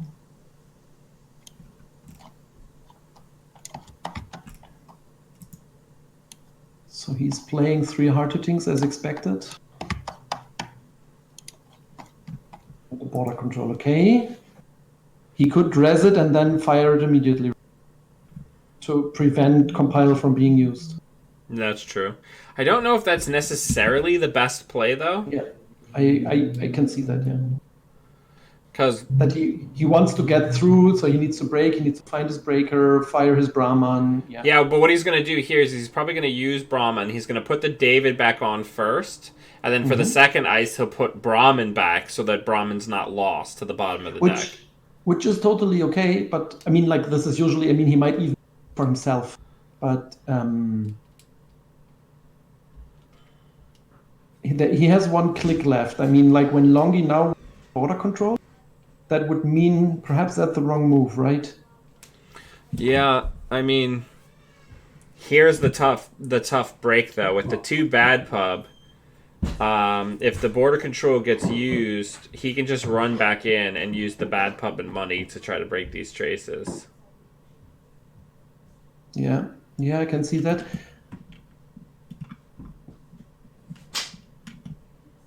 And I mean, he will back up Brahman, which is good. I think it would have been maybe better to just use border control, and then he would need to do something with Brahman, or Brahman is lost, right? I mean, lost on the bottom of the deck. Yeah. So because now he's getting money and the card back, right, when using Proco. Yeah, I mean, and it's also Brahman creates the opportunity for you to put hit points back into your deck against things like PE, etc., etc. Oh, okay, Stimhack, that's a good point. I think that was a good play. Yeah, because now you just blitz through it, you take it. I mean, like, yeah, he might still be vulnerable to hard hitting, right? He might be, but it's like... What is he doing? He's taking the tag? Or is he taking the damage? Because that would mean he has 1 card in it. I feel like you have to take the damage here. Yeah. Global food, not what you want. There's a net ready eyes in this deck. I guess it's really good. I think it's to boost Brahman, right? Yeah. I was gonna say it's really good with Brahman, right? Bring it up to 4 strength. Yeah. Can break Data Ravens. And if you're in a matchup where it's not a big deal, you just pawn it, right? Yeah, but usually, I mean, with Brahman, when you really know, I mean, it's all fine. I think the question is now, like, how long he can follow that. Is that a Rashida? That would be good. There are how many Rashidas in the bin? 0. Okay. So it should be Rashida for him? Yeah. So, like, where is Chris from? Chris is from New York. He's a part of the extended meta that I'm a part of here at the Mid-Atlantic, where we're in a bunch of cities that are each about 40 minutes to an hour apart. Okay. That's nice. Longi is from Czech Republic. He's from Brno, which is, like, close to Bratislava, so south of Czech Republic. And I kind of see him often playing online and on kind of lots of tournaments. We meet often in Prague because that's kind of, let's say, in the middle between Berlin, where I'm coming from, and Brno, where he's coming from. Sure. So, like, it wasn't Rashida. He installed Advance. I assume that looks like another GFI, right? You would go install Advance. It could be an Atlas, because at this point the counters are very good for, like, getting the Audacity and things to try to close. I agree, but the question is, like, isn't Chris with Brahman, with David, isn't he able to kind of challenge that with 7 credits on Check Writer and with another compile? Yeah, absolutely, but, like, this is what can happen late game against the Haley. Like, Argus is probably one of Haley's strongest matchups, right? Because of virtue of all of the drip and start of turn money that can't be taken away, and having misdirection and having so many different ways to recur programs, right? Yeah, I can see that, yes, for totally. But I think still, like, the thing that Argus does is kind of compressing clicks, kind of, with Data Raven and Price X. And I think that can be tough. I mean, like, as you said, like, trashing Price X out of HQ was a huge thing, because it means you don't need to take the tag. So we are seeing cash going down. He's using hunting grounds. Yeah, and he's just saying fire that trace because it's Yeah. cheaper than breaking it. As usual, exactly. And I mean, with 3 credits with Argus.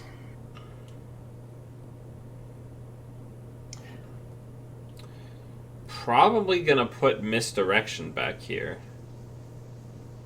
Yeah. because then they can just draw into it.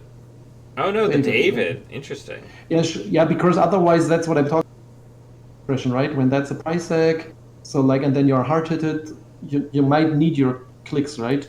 And then when you need to draw it first. Sure.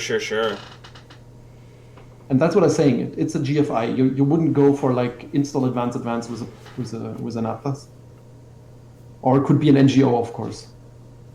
Is that played in the list? No, yeah, it was a GFI. Yeah. But it is but it is three NGO are in the Argus list. Yeah, I mean, I feel like you have to have that bait, right? Yeah.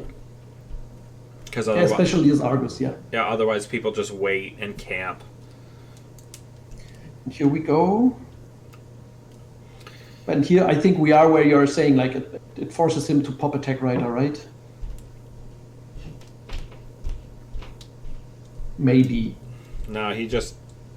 Yeah, just remove them and it's fine.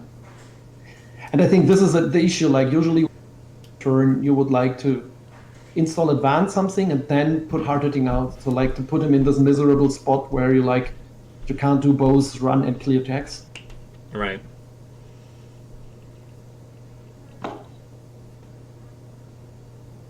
So that was like a value hard hitting kind of.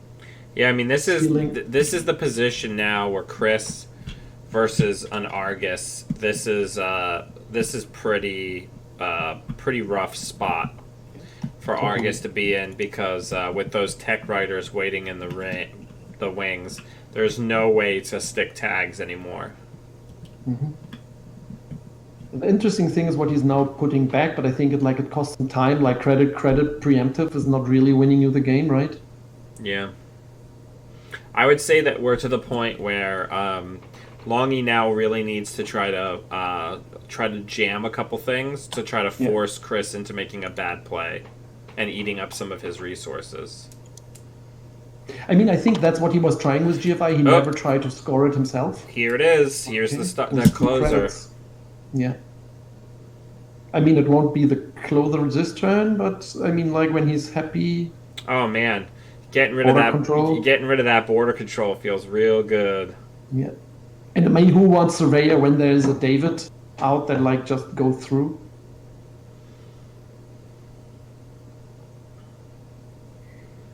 I mean, if that Surveyor ends up on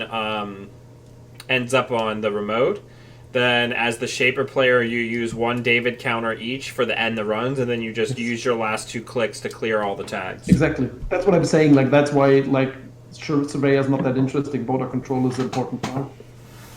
And yeah, people in the chat are talking about the potential of best defense, but the problem is it's really it's a tool for one matchup, and Shaper is also running clone chip, right? And the slots in Argus are already super snug. I think the main thing for Chris is that he has no MU left with Stargate and Brahma. And I assume this is an NGO. Yeah, I mean, a surprise archer could be very bad. Oh! Another hostile. Okay. 3 bad pop. Shapers love that, right? Yeah, it's pretty good for those Shaper people. And he's kind of, 7 credits, what is that? Okay, I think he found his important MU to, like, put his programs out and make his engine going, right? And has Azops out as well, so now we are kind of talking. Yeah. And now the Stargate being down as a threat is going to force Longi to put more ice on R&D. Do we have an idea what is in server 1? I have to feel like it's Prisec, right? Yeah. Yeah, I mean, he was doing the run, but he was never going in, or I mean, he still acted, right? The GFI. I'm just checking the. Here, let me check the log. Yeah, me too. It is a prize deck. And he has not trashed it, right? Correct. Yeah. I mean, at least it gives Longi some play. Makes the server like not the ideal target to run. But he's missing a border control, and he has only one left in the deck, I assume. Yeah. Yeah, he's running out of options, and this is a losers bracket game, so the loser of this will be out of the tournament. So Longi was 5 credits. What can he res? Can res on Raven? Archer, Raven, Hordem. Does Archer feel good against David? It doesn't, no. But it is certainly a card that could be rezzed. And it could keep him out, like he can't run that every turn. Yeah. Ooh. Throwing that Audacity into the bin, I would imagine. I mean, like, seeing the things he's seeing with Stargate, it indicates to me that there must be an agenda in HQ, like a Project Atlas, maybe. Is that like Longi was putting the hostile in the server, hoping he runs? But actually just getting rid of the hedge fund. Ooh. Mm-hmm. I mean, like, if he's not drawing, he can put the Audacity next turn, but he might assume the same, so he's happy when he's playing Audacity. It means he needs to trash his hand.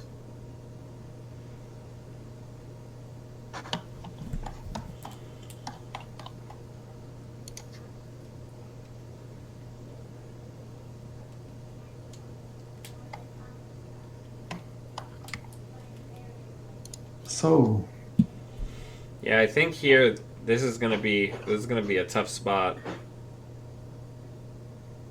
So he's saying, "Come in," right? And the question is now: is it an NGO? Okay, answered. Why is he rezzing it? I don't know. They looked at lists, so he would know that he doesn't have an interdiction. Yeah, and he has no falsified, so I don't see the point.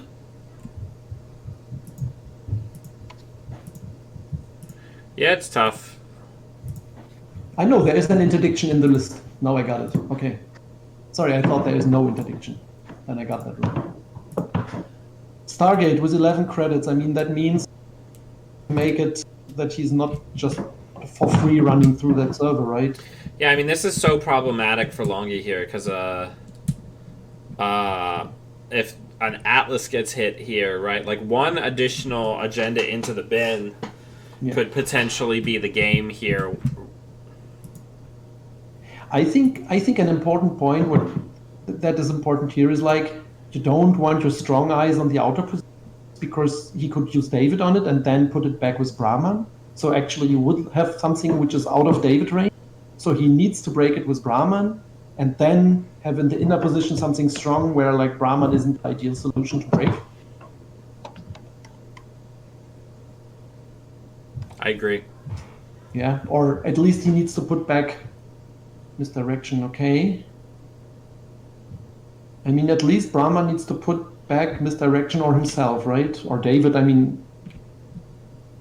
Yeah, I was going to say, at this point, I feel like you put down misdirection because you can always just draw it, install it, and use it if you have to. I think here you get rid of the Audacity, right? Yes, I think so as well.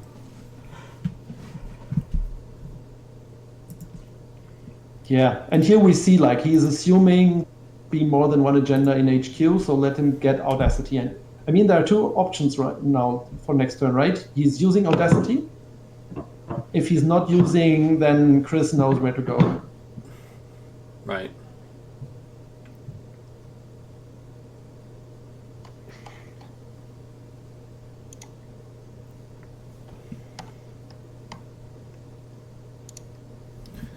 So getting down Bass, I mean, I think that is more for value.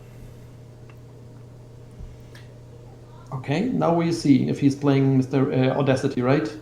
Right. I mean, he cannot play Clot because he has no.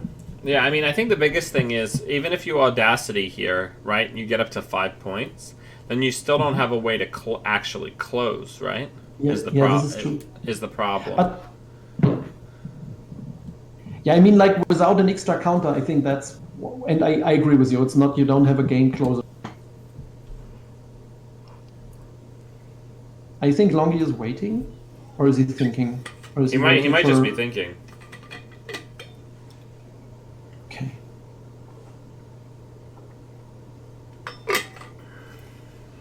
So if that's a never advanced Atlas, right? Mm-hmm. And then he can score that off the table, then the whole game changes because then he can Audacity out to close, right? But I mean, like, I think Chris knows that. I think he needs to run that, right? Right. So this could be a Rashido or it could be an Atlas, and either way, it's trying to be a tempo play against Chris. But I mean, he has only 7 credits, so it's not that much. Okay, so Chris is not going because it means he needs to put something on top. He's not going into the remote, right? He's hoping to win the game out of R&D. I wonder if he... Oh, shit. He has to have so many agendas in HQ, Yes. right? Yeah. I think Chris should... I mean, like, the issue for him is, like, he should go David HQ. Totally. Yeah, because if this is a never advanced Atlas...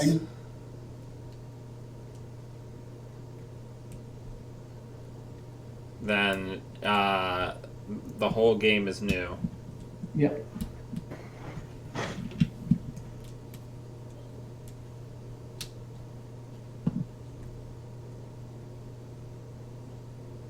What are they talking about? What is Armed intimidation. Oh, okay. They're concerned about an Audacity play with installed armed intimidation. But I mean, like, my feeling is it's an Atlas, right? Because that's what Longi will try to score. We shall see. I mean, the issue for Longi is, like, he has only 7 credits, but it will be enough to score to Atlas, right? Right. If this is the dream. Okay. I was gonna say the dream here is that he just would have never advanced out an Atlas because then Chris has to get cloth threat. Yeah, but he was perhaps too... Oh, okay. It's another price tag, maybe? Or he's overwriting now something, right? He's playing 1 preemptive. Okay, that's gone. So he can't do, like, shenanigans, like overwrite agendas, put them back in R&D, right? We're certainly getting a lot of excitement here, which is nice. Yeah. So, like, 2 upgrades. But Chris has a lot of credits, so... But he just drew from Stargate, he drew Rashid, right? So there we go. And that's what I'm saying, the order is wrong. Because he's using David, then putting it on, like, Chris is totally happy. And he would need to have it the other way around, first needing to use Brahman and then using David. Yeah, it's tough though, right? Because, like, this Shaper build, when it's completely set up, it's really hard to construct an actually taxing server, right? I agree, but I mean, like, he's running 1 lady, so he could create, like, he of course he can break border control 4 times, right? So at the end. Yeah, and Chris is just not biting on this remote, right? Yeah, and now he comes. Now, so is that the Atlas? Now it's the Atlas. So now he may just need to survive for 1 turn, right? And then he might be able to close, like, kind of clawing himself back here. And I think if the Stargate comes through here, I think he definitely pops, right? The border control. Very likely, yes. I mean, when he has the agenda, right? Yeah, if he's already got the Atlas in hand, I think if he pops the border control on this Stargate run, it telegraphs that he has the Atlas in hand, right? Yeah, yeah. We'll see if it gets used here. I mean, like, there are 16 cards. He's running 10 agendas. while we see 6. So there are 4 left and 16 cards. Potentially, depending on how many are in HQ. I don't think. Sorry, I think if you're holding the windowing agenda, you don't take the risk that the game just ends here and you pop it. But why is it ending? He needs 2 agendas, right? Or he's playing freedom, right? So he might end. Yeah, I agree. Okay, that's telling a lot. You're right. Well, I think so. The worst case scenario is what if there's 2 agendas in the top 3, right? And then they trash the card that's in between them and the agendas, or he's got the resources to be able to get in. So him not knowing what the top card of R&D is a big deal. Oh my word! I guess he's digging for cloneship, right? Yeah. So you can try to get the. He has only 2. He has only 2, because this deck is focused more on like locking Shaper and kill decks than it is on fighting fast advance. And he's gonna poke HQ and try to get the Atlas here. Yes.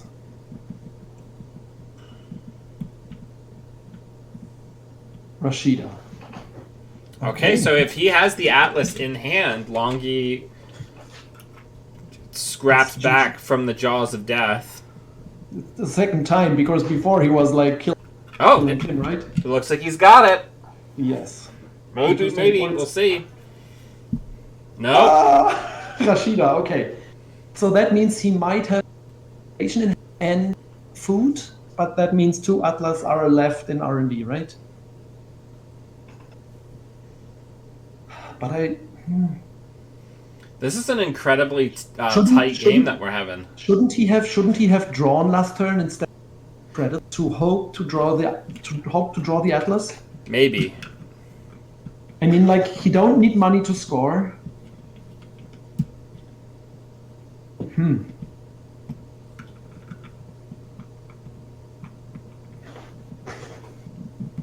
not sure.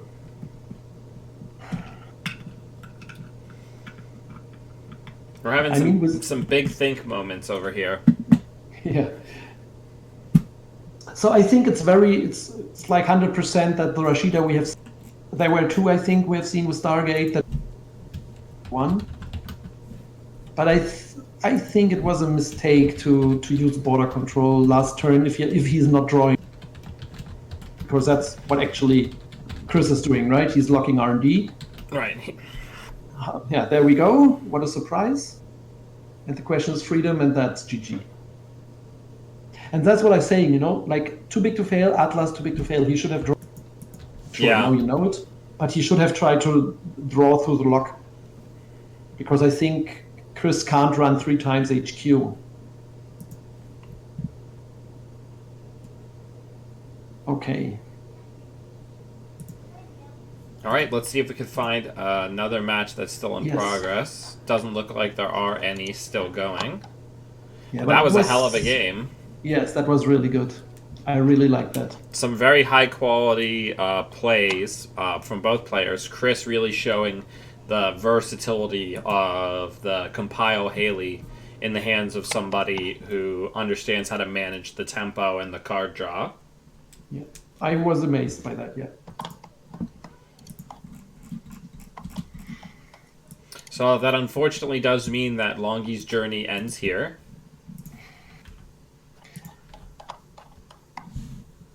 Okay, do you bring Cobra on the screen? Yeah, I've got the Cobra on the screen, and waiting for the pairings and everything to get done for... There we go. So that means Longi is out as well. So right now, who's waiting in the winner's bracket? Round 3, I think. Well, no, we're on round 4. It's Chris versus Cable Carnage. I can't see from the standings who is the person currently waiting in the winner's bracket. But we must see it in round 3, right? If we go into the detail. So I guess it's who's won all their matches?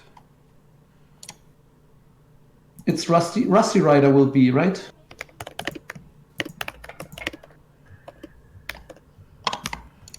Yeah, Rusty Rider heads to the winner's bracket to wait, and this round it's Chris versus Cable Carnage to decide who's going to go to the finals.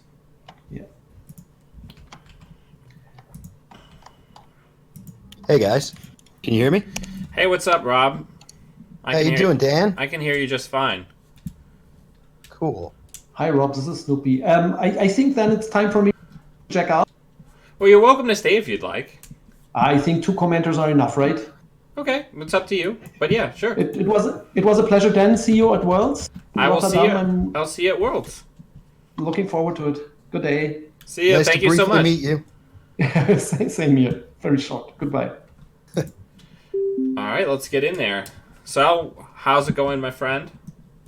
Pretty well. That was a pretty great match to spectate. Yeah, no, that was some really tight play from both players, but especially Chris really managing that Haley deck's like tempo and card draw really well to create that lock. Laura and I frequently talk about how the Haley deck is very weak against Argus in the early game.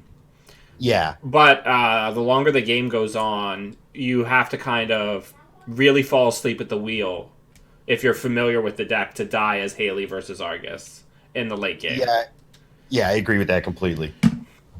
But early game, if you can get out that early Atlas, right, against a Haley player, then things really get mixed up. But if you can't get like an Atlas or a GFI rushed out early, it becomes very hard to close. Right. So now Chris is fighting for his life. I believe Cable Carnage is on APOC. Let me double check. No, not APOC. Swift. Oh right, this is the Spice World build. We got so many Super spicy. We got some super Scoville decks in this tournament, man. Yeah. All right, so both players keep classic Ice credit from Chris. I want to look at this Swift build real quick. It's cool. It's on Wanton, so you can do a 4-click Wanton. Yeah. Classic. I think one of the neat things also is Cable Carnage, frequent opponent on the stream. So a shout out to some high-level tournament success here. Yeah, this just looks like a super good stuff build, right? I'm not sure I'd call it good stuff. It's interesting. How about Anna cards with some bad cards sprinkled in for flavor? Yeah, I'm not sure I'd call them bad cards either. I just think, I think of a good stuff build as being just the established best of the best, whereas this is some interesting value cards. Yeah, I mean, and here getting the Mamie down early is going to be a really nice for the cost curve going into the remainder of the game. Yeah, going to help with some of those expensive events like Run Amok. Run Amok, but everything. also just like Falsify. Free injects feel really good. Yeah, free injects, free dirty laundries, right? It's Build Your Own prepaid voice pad. Exactly right.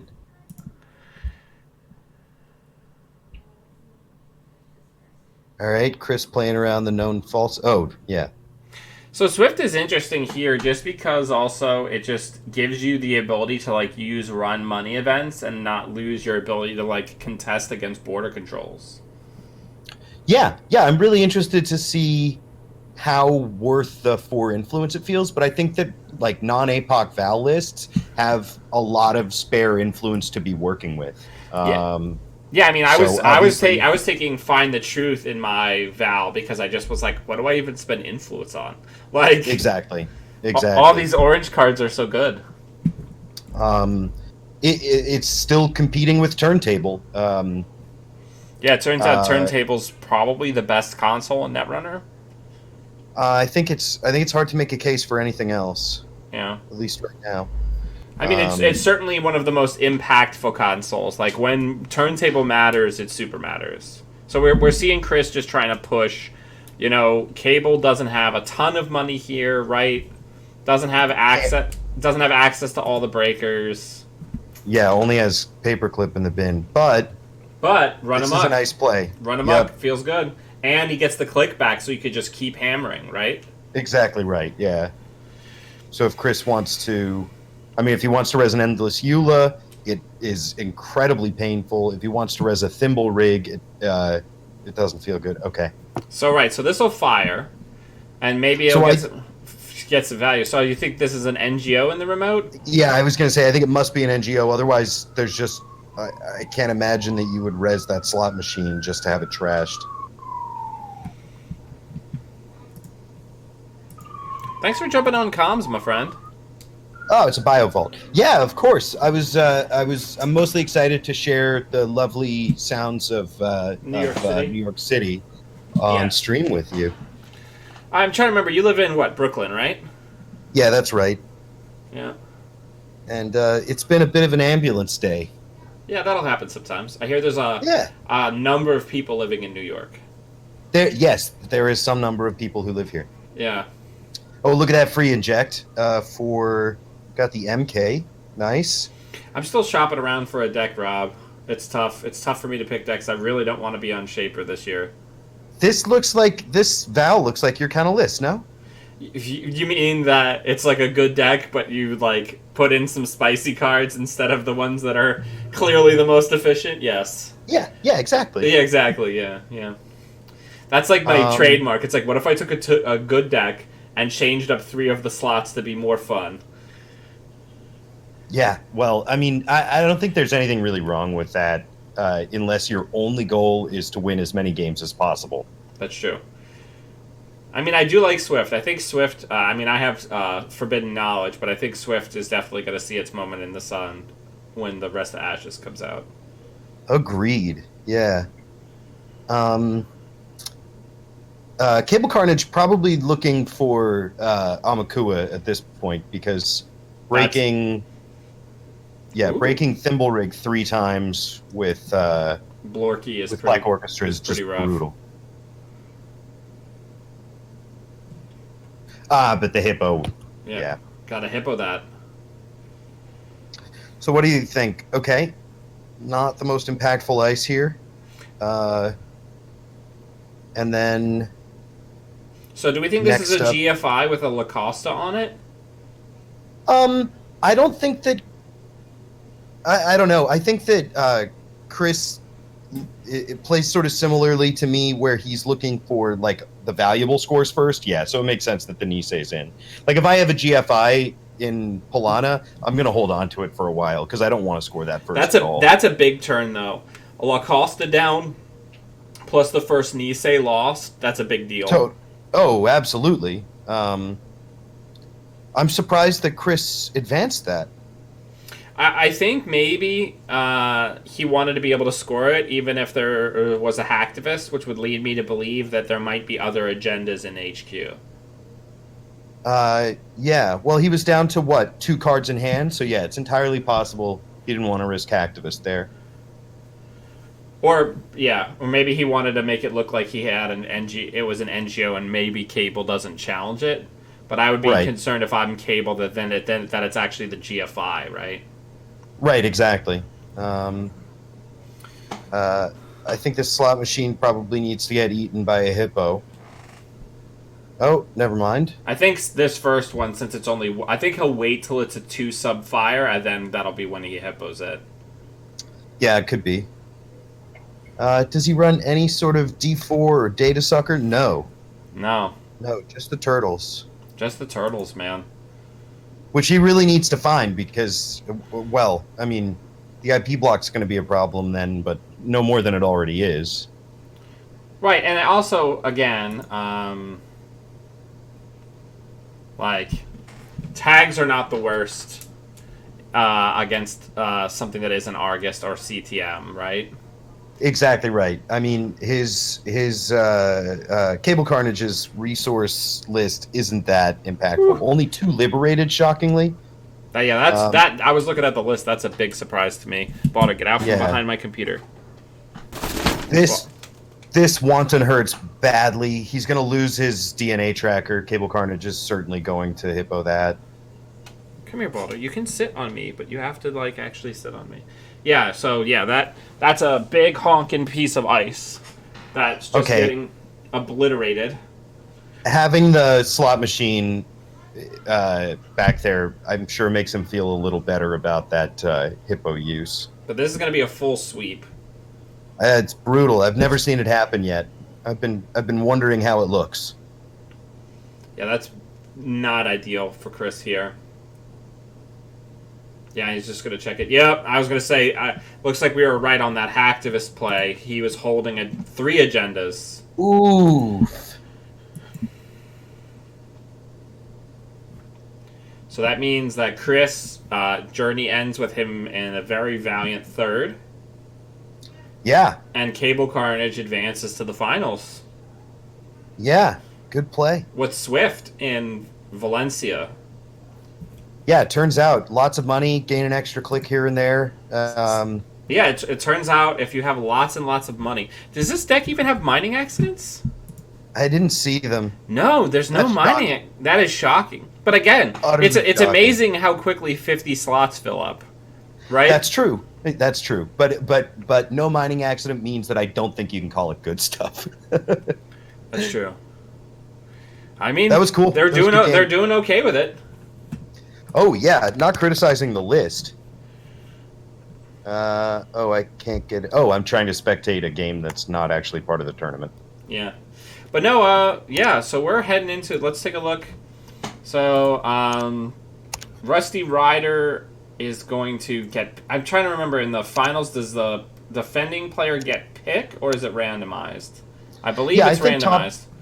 I thought top seed gets to review deck lists and pick their. So if you're Rusty Rider and you're up against either this Val, or you're up against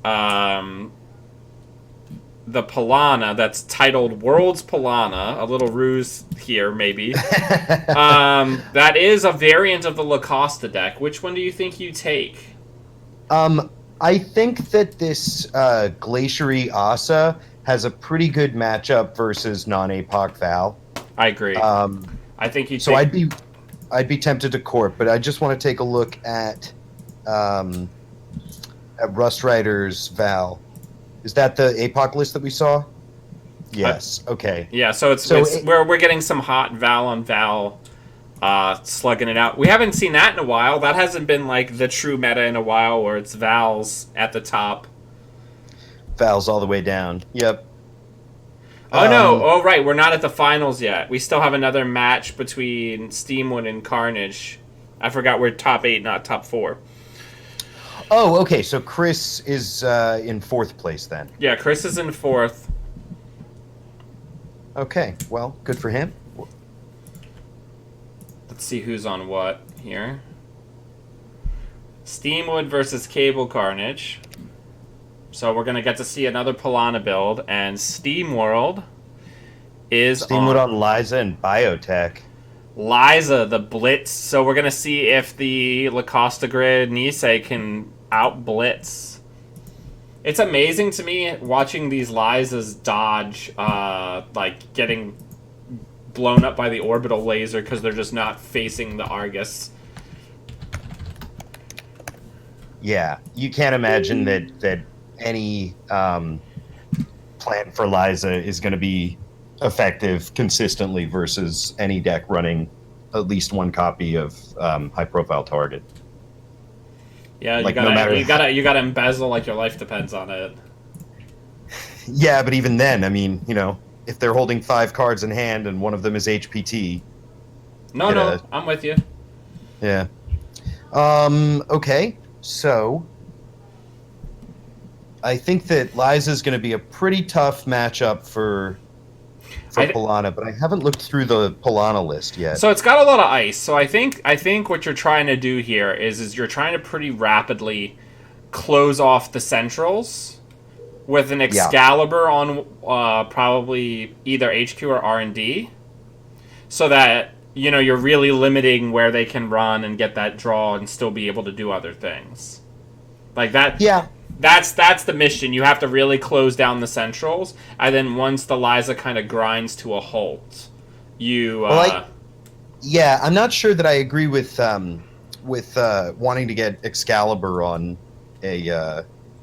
on a central, just because just looking through this Polana list, it looks like the whole idea is to cheese. Yeah, but that's why you have a million thimble rigs, ETR right? effects. Right. Well, that's true. You can't unpunish yourself. So All right, first big interaction play. Okay. playing Now- Gamara feels so bad. Yeah, exactly. This is stuff. I guess you probably just let him in just because you're like, you can steal 1 credit from me, right? Or 2 credits Absolutely. because of the draw triggers. Right. Rough. Absolutely. Okay, I'm not sure I do call that rough. Just because that's some forward tempo money-wise. Yeah, exactly. And with the NGO front out there, what's rough is that Steamwood knows that all there is on HQ is a barrier that they can break for 2 credits. Yeah, it's not great. The no res there makes me think that the R&D ice is an 8 coster, either Tracker or Anansi. Woo. Ooh, I'm interested to see whether this border control gets popped. Oh, Breach Dome, Okay. slot machine, and an IPO. So a whiff on the legwork here, trying to get the early pressure. Yep, that slot machine probably needs to go on HQ.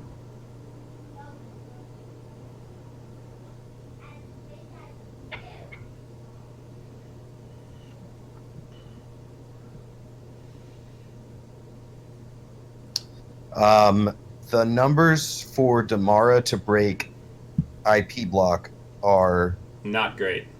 Yeah, they're not actually that bad, though. It's just 4 credits. It's 4, but it's not ideal. If you're tagged, I don't think anything breaks it more efficiently, other than, Turtle. It's true.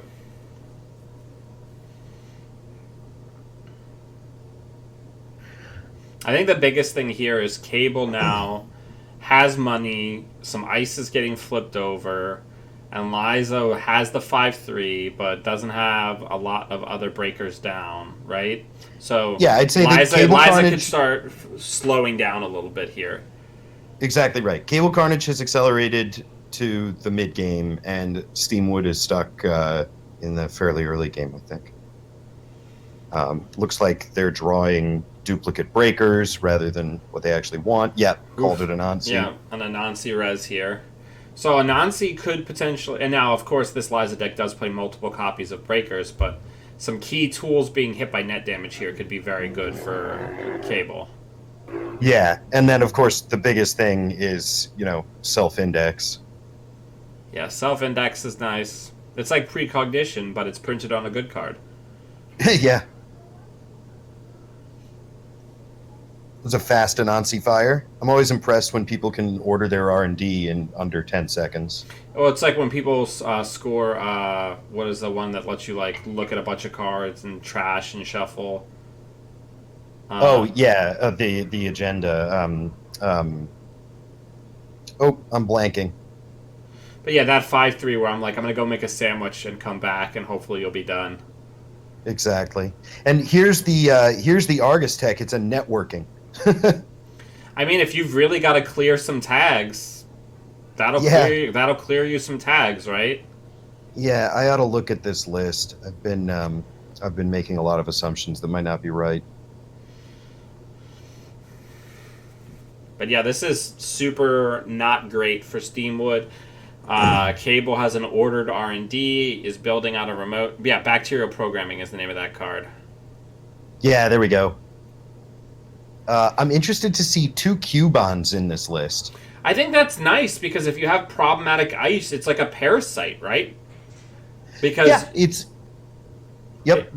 either a parasite or a refund. It just takes the sting off of whatever nasty thing is red. And again, at certain points in the game, like when you get Amakua big enough, it can really become a problem where you're like net positive on some of these runs. Absolutely. All right, we got the Nisei. Does Steamwood try to contest here, do you think? Probably not. They've got to contest through some combination of, border control, almost assuredly. Maybe an Excalibur. We have a triple fire slot machine here. That's enormous tempo. Yeah, that's a huge... That That saves Cable a turn here. So you saw it here on stream. A triple fire slot machine. I'd be really tempted as Cable Carnage to pop the border control here. Yep. Yeah. Just say, nope, you don't get any value out of that run. Exactly right. Oof, Hot Pursuit. Nice follow-up. Yeah, that's nice. This is what can happen, though. Like, slot machines are really good ice against Liza because people have the tendency to just run through it, and giving Polana money is a big problem. Yeah, absolutely right. All right, so that Nisei goes in, and then hopefully... And then Cable's still just got a full turn to just, do something else. Yeah, and 6 extra credits. Yeah, and he's probably just going to jam another 4-2 here.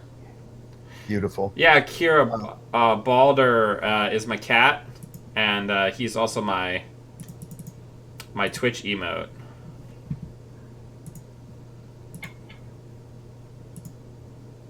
Calling ice, probably? Maybe.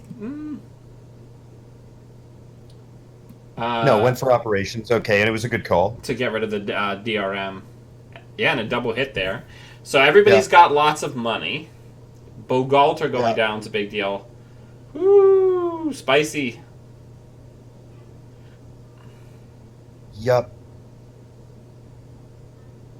Still going this low on credits, that IP block on archives. Oh, interesting. Yeah, just saying no thanks. I'd be really tempted to just, the runner's only on 3. I'd be tempted to have my 2 Niseis. Yeah. But I guess that remote is likely extremely safe.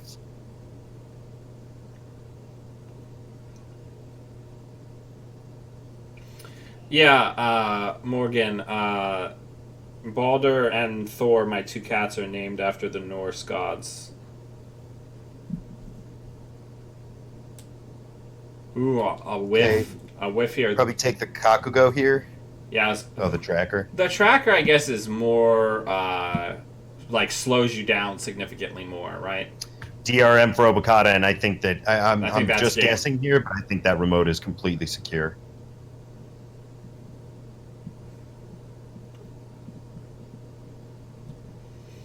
Yeah, this is tough. You didn't turn over the Liza engine fast enough, right? Yep. Nice for Cable Carnage that they drew both of their DRMs already. Yeah, I mean I think DRM is an absolutely game-changing card for a lot of the rush builds that just get absolutely hosed if you don't draw an agenda. Yeah, it's pretty interesting. Especially in Polana, where you can have spikes, so people are less likely to run HQ where they might hit a snare. Right. Okay, trashes Oboe, nothing else in the bin. Other than a dome. Do they have a freedom through equality in this Liza deck?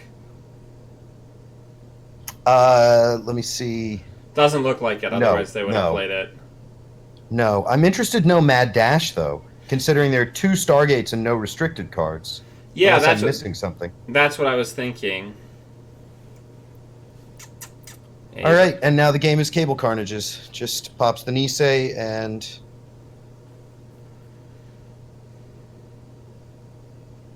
Well, doesn't even have to, really.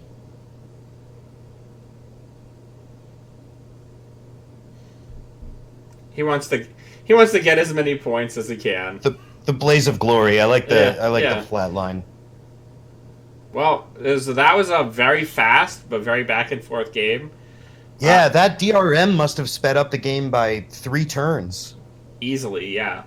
And that's what enabled Cable Carnage to really close the vice on a very fast deck. Because I think the longer the game goes on, Liza only needs a couple of hits to win the game, right? Yeah, especially with these 3-pointers and, Oboe not being that big a tempo hit considering the ID ability. And, yeah, I think that Cable Carnage did well to earn that one. Yeah, and I think so now we are going into the finals. So we're going to be seeing Battle of the Vals. Right. Okay. I really hope that the Swift Val wins this tournament. Yeah, honestly, so do I. I think that'd be. I think that'd be rad. That would be rad as hell. Exactly. So we don't know the matchups yet. We don't know like who gets to choose what. Yeah, I'm just gonna start moving some deck lists over.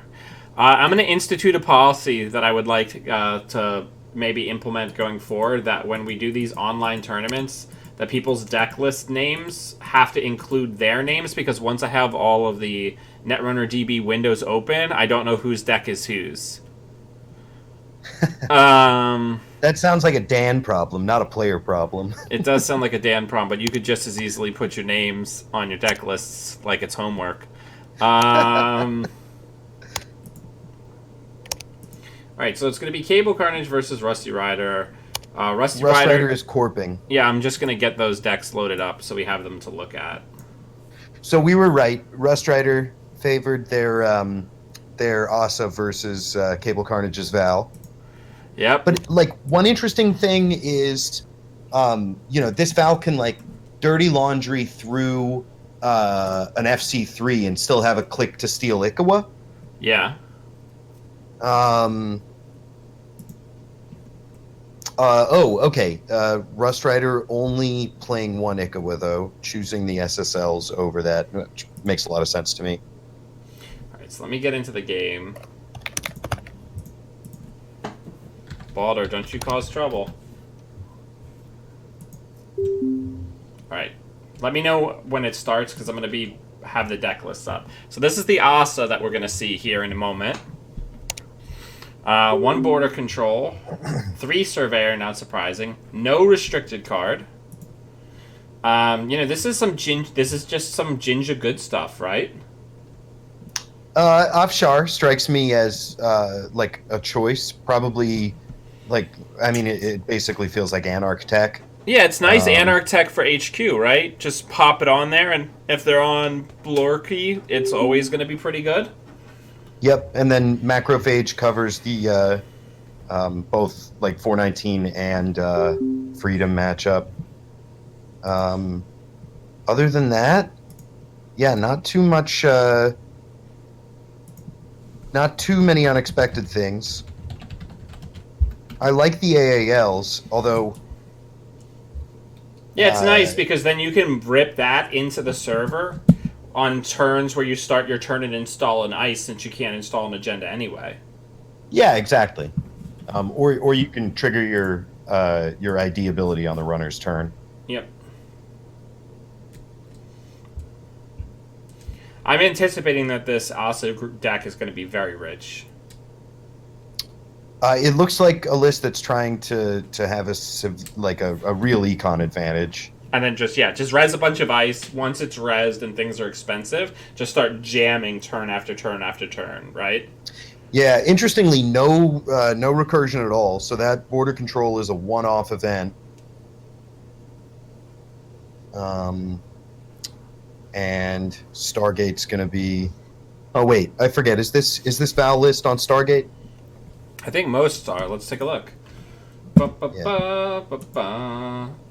It's not on Stargate. It has Turning Wheel as its multi-access. Right. Okay. Well, all the more reason that I think Rust Rider made the right choice to corp. I agree. We'll see. What we're going to see. So Rust Rider is coming from the winner's bracket. So Rust Rider only needs 1 win, whereas Cable Carnage needs 2 to take the tournament. Right. So I think they are definitely hoping that they can just kind of blitz out a quick win here against a slower runner, right? Yeah, I mean the classic way to beat Val is to rush behind any gear check. Run him up coming out early here. I like it. Well, because they're thinking if they can get the Jinja here, yep, they can really slow the deck down, right? Yeah. Yep. Which is 100% correct, right? Having to actually pay the clicks and the credits for those installs really slows down the Asa deck. I think that was 100% a nice opening play. Yeah, absolutely. Though against purple, nothing feels worse than a run-amok run, and then they res an Architect. That's never happened to me, but I'm sure I need to play Run Amok more often for it to happen.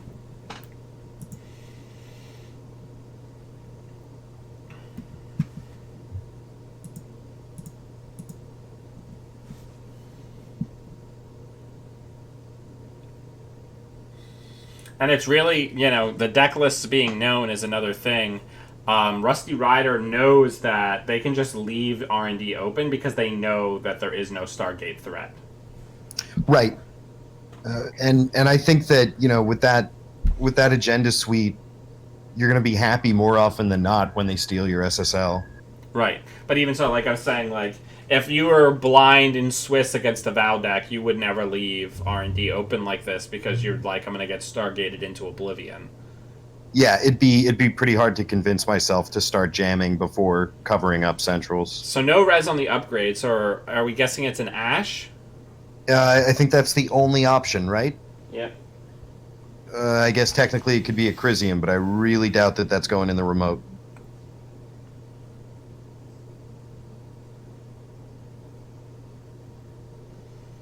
Now, here is something that is somewhat problematic here, is that Rusty Rider was hoping with that Ginger Grid to really kind of probably strike with an early 5-3 before Cable Carnage is set up. Cable Carnage has the Liberated with 12 credits on it, right? Has a paper clip in the bin. Exactly. So things are getting a little tighter, probably, than Rusty Rider would like, where Cable's more able to contest here. Stim Hack coming out. All right. Are we gonna see the Gatekeeper? Gatekeeper's a good shout.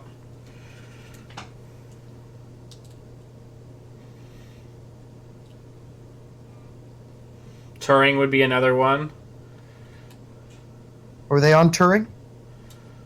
Oh, this is fine. You just let this happen. You're like, whatever. Yeah, I've got to imagine that Rust Rider doesn't have much of a remote if they're choosing to.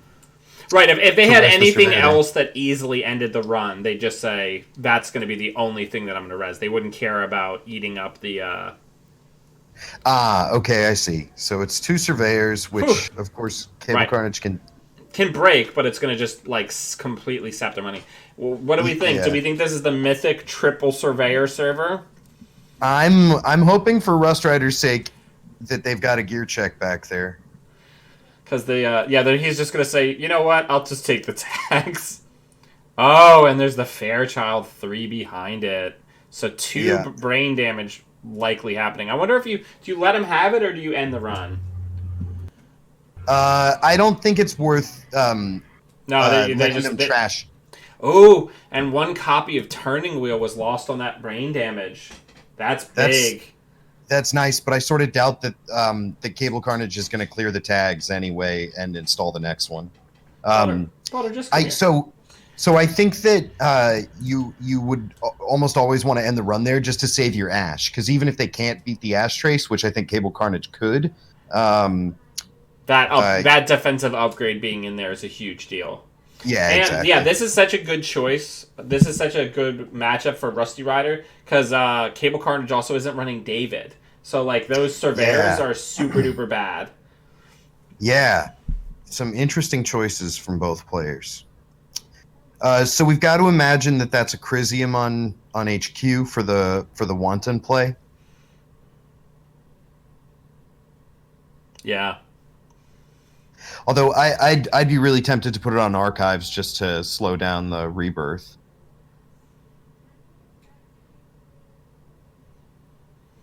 So this is going to be a Vitruvius. Oh, without a counter. Interesting. All right, are we calling that Rashida or?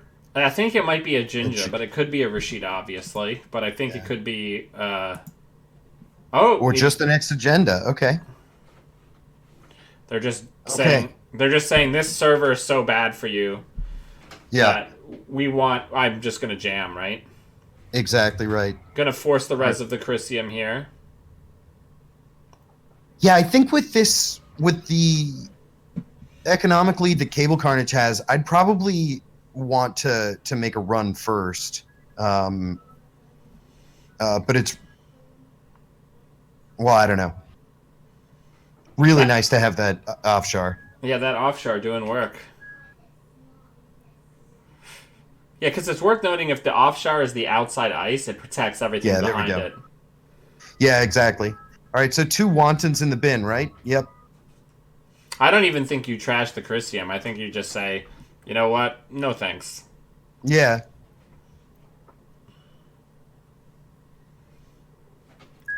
Now, There we go. that's Some much needed accelerant for Rust Rider. I think you go back in after getting rid of the Rashida, right? Yeah, I would have done that. The 4 credits off Liberated is nice, but Rust Rider's not really in a position to start trashing that anyway.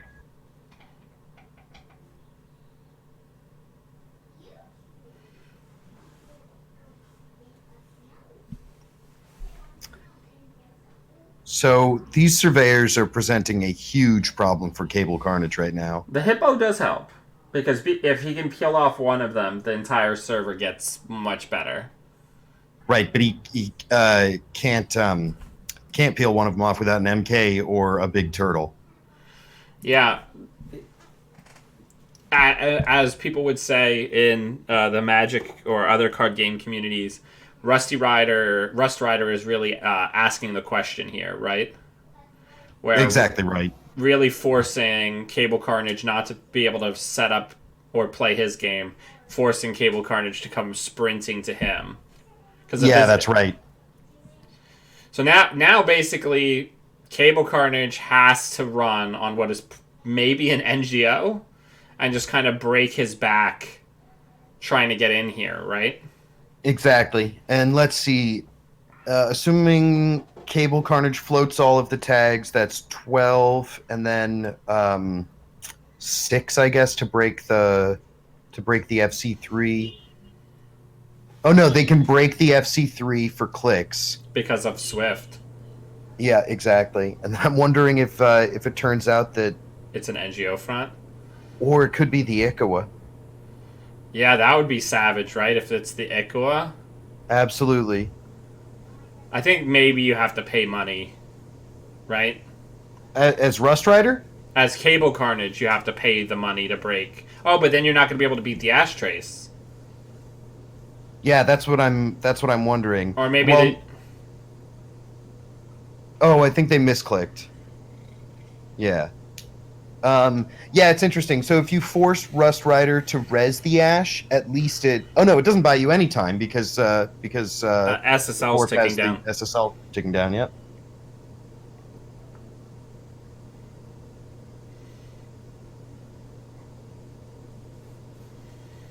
Asa going hard here. Yeah.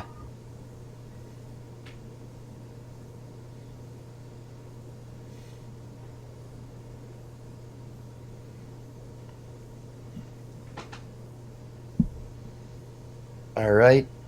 Okay, so choosing to break, so down to 6 credits. Rust Rider can res for 2, boost by 2, and that's trace 5, or is it trace 6? So if this is the Ikawa, it's completely safe.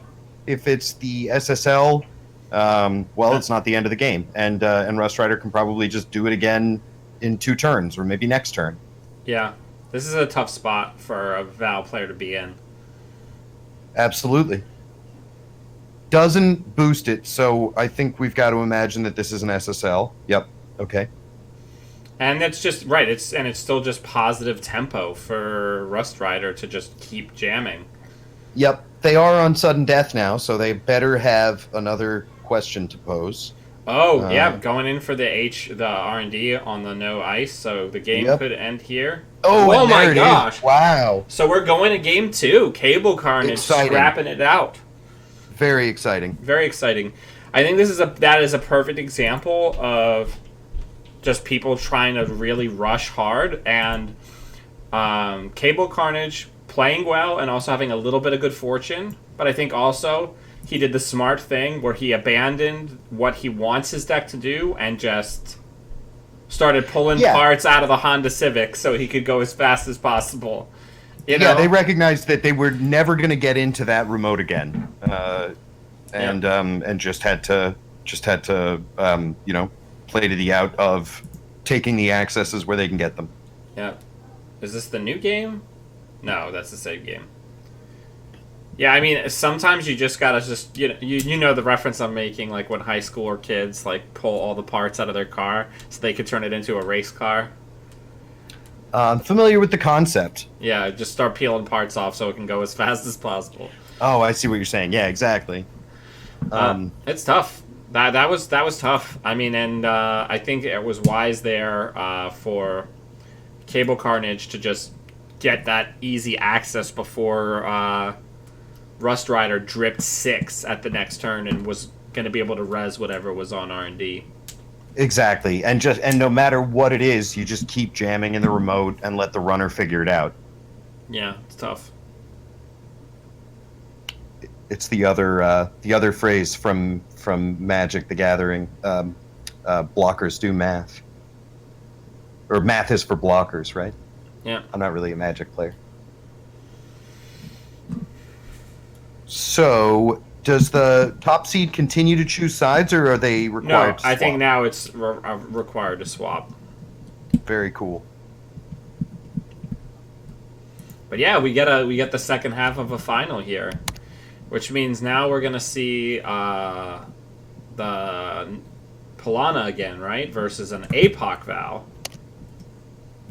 Yeah, and Rust Rider was first round versus Analyze Chris, right? I believe, yeah. And got the managed to pull it off despite, I think at the beginning of the game, Rust Rider was saying that that they were really worried about that matchup and had stopped playing APOC Val just because of how difficult the Pilana matchup is. So this will be another interesting one. They managed to pull it off before. But very different Pilana lists. I think that this border control list is much more heavily favored against APOC. Yeah, I mean, it's kind of like a strange hybrid of the newer Lacoste builds that people are trying to make and the 9 Nisei tokens build that I brought to Sovereign of Subways. Sure, yeah. Where it's just, how many things can I stuff into a deck that end the run? Yeah, which I've always been a bit suspect of. But it's certainly good for dealing with APOC. It wrecks APOC. Yeah, exactly. So I like that Cable Carnage just sort of split the difference here. Isn't leaning too heavily into cheesy cards like the barrier that I'm not going to be able to remember the name of. Envelope. No, on encounter forces you to put cards back on top. Oh, data loop. Yeah, data loop.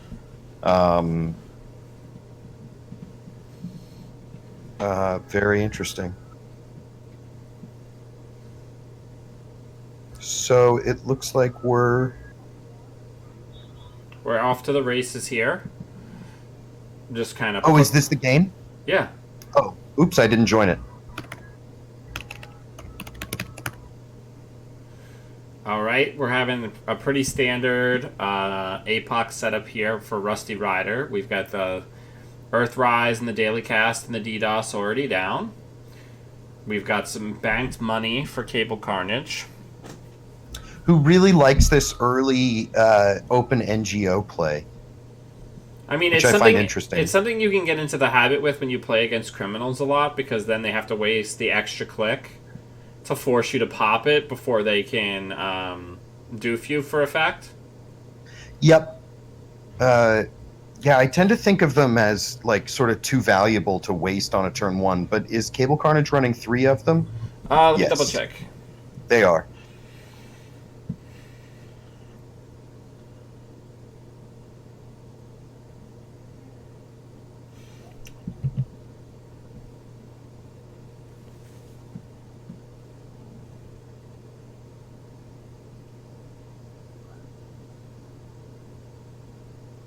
So just digging for breakers and econs still.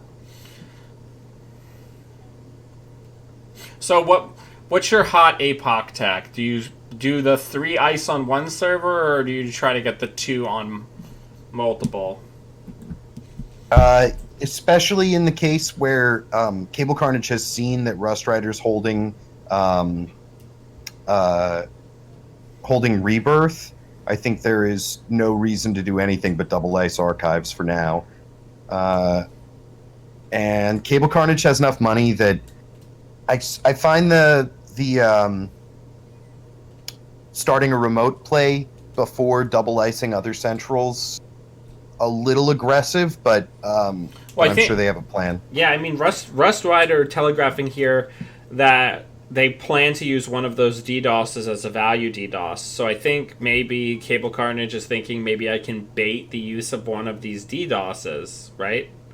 Yep. So Rust Rider... Oh! Very interesting. What is he hoping to hit? DRM. But he got an IPO for his trouble. Oof, either trying to snatch the early... he unfortunately comes up dry. The Polana can afford to lose the IPO. Yep. I would really like to see... Now that the Rebirth is gone, though,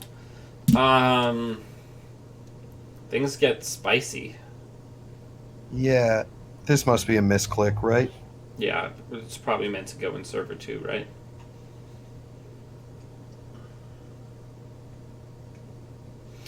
The other day, I definitely did get somebody with install advanced SSL. They didn't run it because they thought it was an NGO. Oh yeah, you'll pull it off every now and again, but then you get players like me who just force you to res every single time. Yeah, I mean, I'm one of those people who runs everything. So when people when people try to do that, but it's nice to like you have to establish patterns of play, and then you can subvert them, right? Right. Is this Polana running scarcity? I don't. No scarcity. Wow, I'm surprised. I find the Polana matchup versus Haley is just unwinnable without an early scarcity. Ooh, bold choice. Yeah, I'd really like more ice on centrals before committing that heavily to the remote.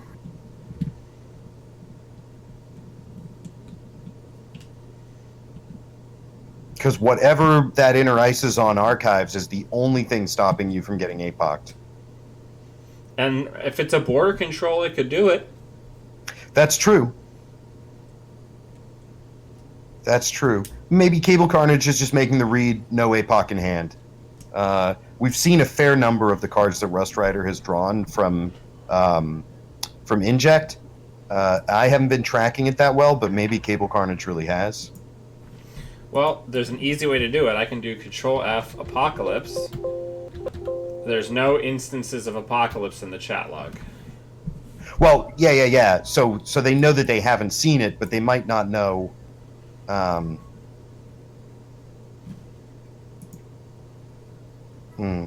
Freedom through equality. That seems like a bad res, this Excalibur. This is going to be a border control behind it. Yep. Yeah. I think they just want it rezzed so that if things survive, they can like move it around with thimble rig and stuff. Yeah, probably. Okay, nice. Maybe getting the Nisei? Hopefully this is a Nisei and not like a sales team. That'd be the worst. So if this ice on archives is also a border control with the Nisei token, Rust Rider is going to have to go through the motions twice before being able to successfully land an APOC. Yep. So Cable Carnage not running CST, just 3 Oboe, 3 Nisei, a Philotic, and 1 SSL. Oboe's great. I love Obokata. I think all y'all are wrong about GFI and Polana. By all y'all, do you mean the entire Netrunner community? Yeah, that's literally what Gee, I know why GFI is good. I think in Piranha specifically because you have the money for Kakugos and other like spiky ice. Oboe is better in that particular deck. If we're talking about Argus, I think Global Food is clearly the choice.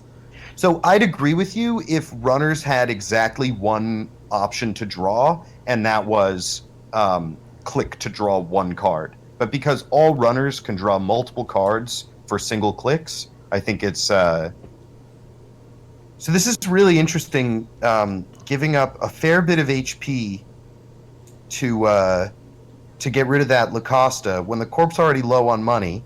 But I think that's a strong signal that Rust Rider is not holding an Apocalypse as the last card.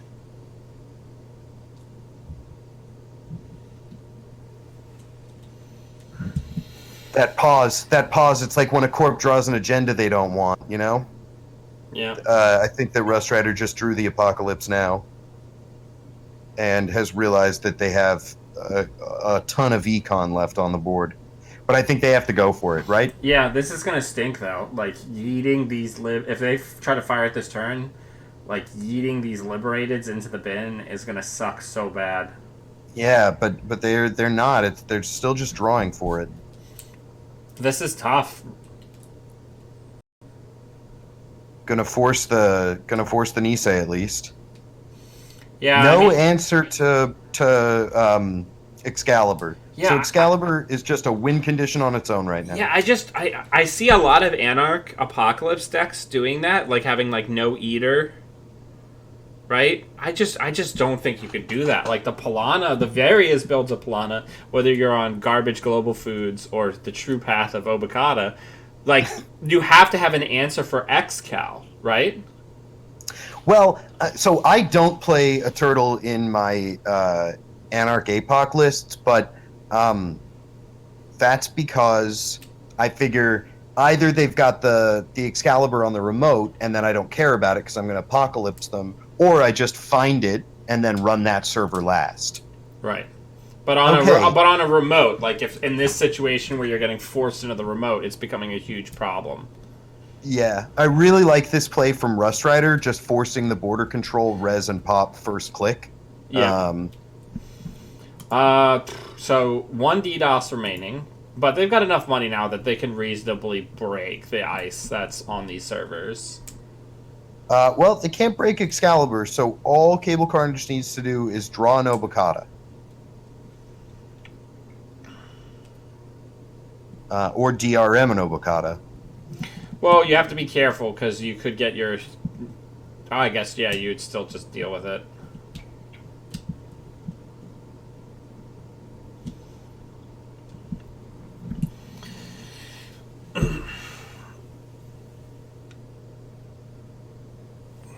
So... Oh, he's going to do the Archives run seconds to try to... well, I guess he could just wait and see if he runs R&D. Yeah, this is interesting.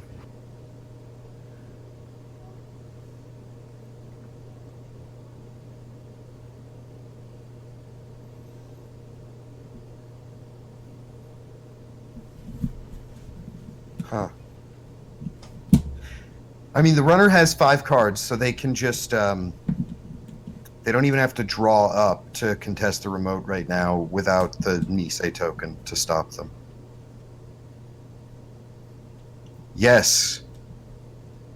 Yeah, so it's the Excal. So this is and game. I love that. I love the secret Excal for the win on Archives. 3 credits left. Runner can't run again. Yep, and you just say good game, thanks. And Cable Carnage looks like they are our champion.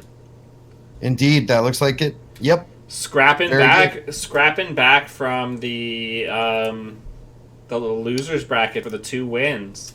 That means Swift Val won this tournament. And it's hard to argue with the style of winning on 0 credits. Yeah, no, it's very zen. The 0 credits. You know, you don't want to waste money as the corp, right? You want to come in. Wasted actions are really pretty shameful. So it looks like you're going to have the pleasure of getting to chat with Cable Carnage. So I'm going to leave you here. Yeah, well, you can stay in the chat. Everybody's so anxious to not be a third person in the chat. Yeah, No one wants to be third wheel. Nobody. All wants right, to be... well, I'll stick around for a second and say hello. Let's get Cable Carnage in here.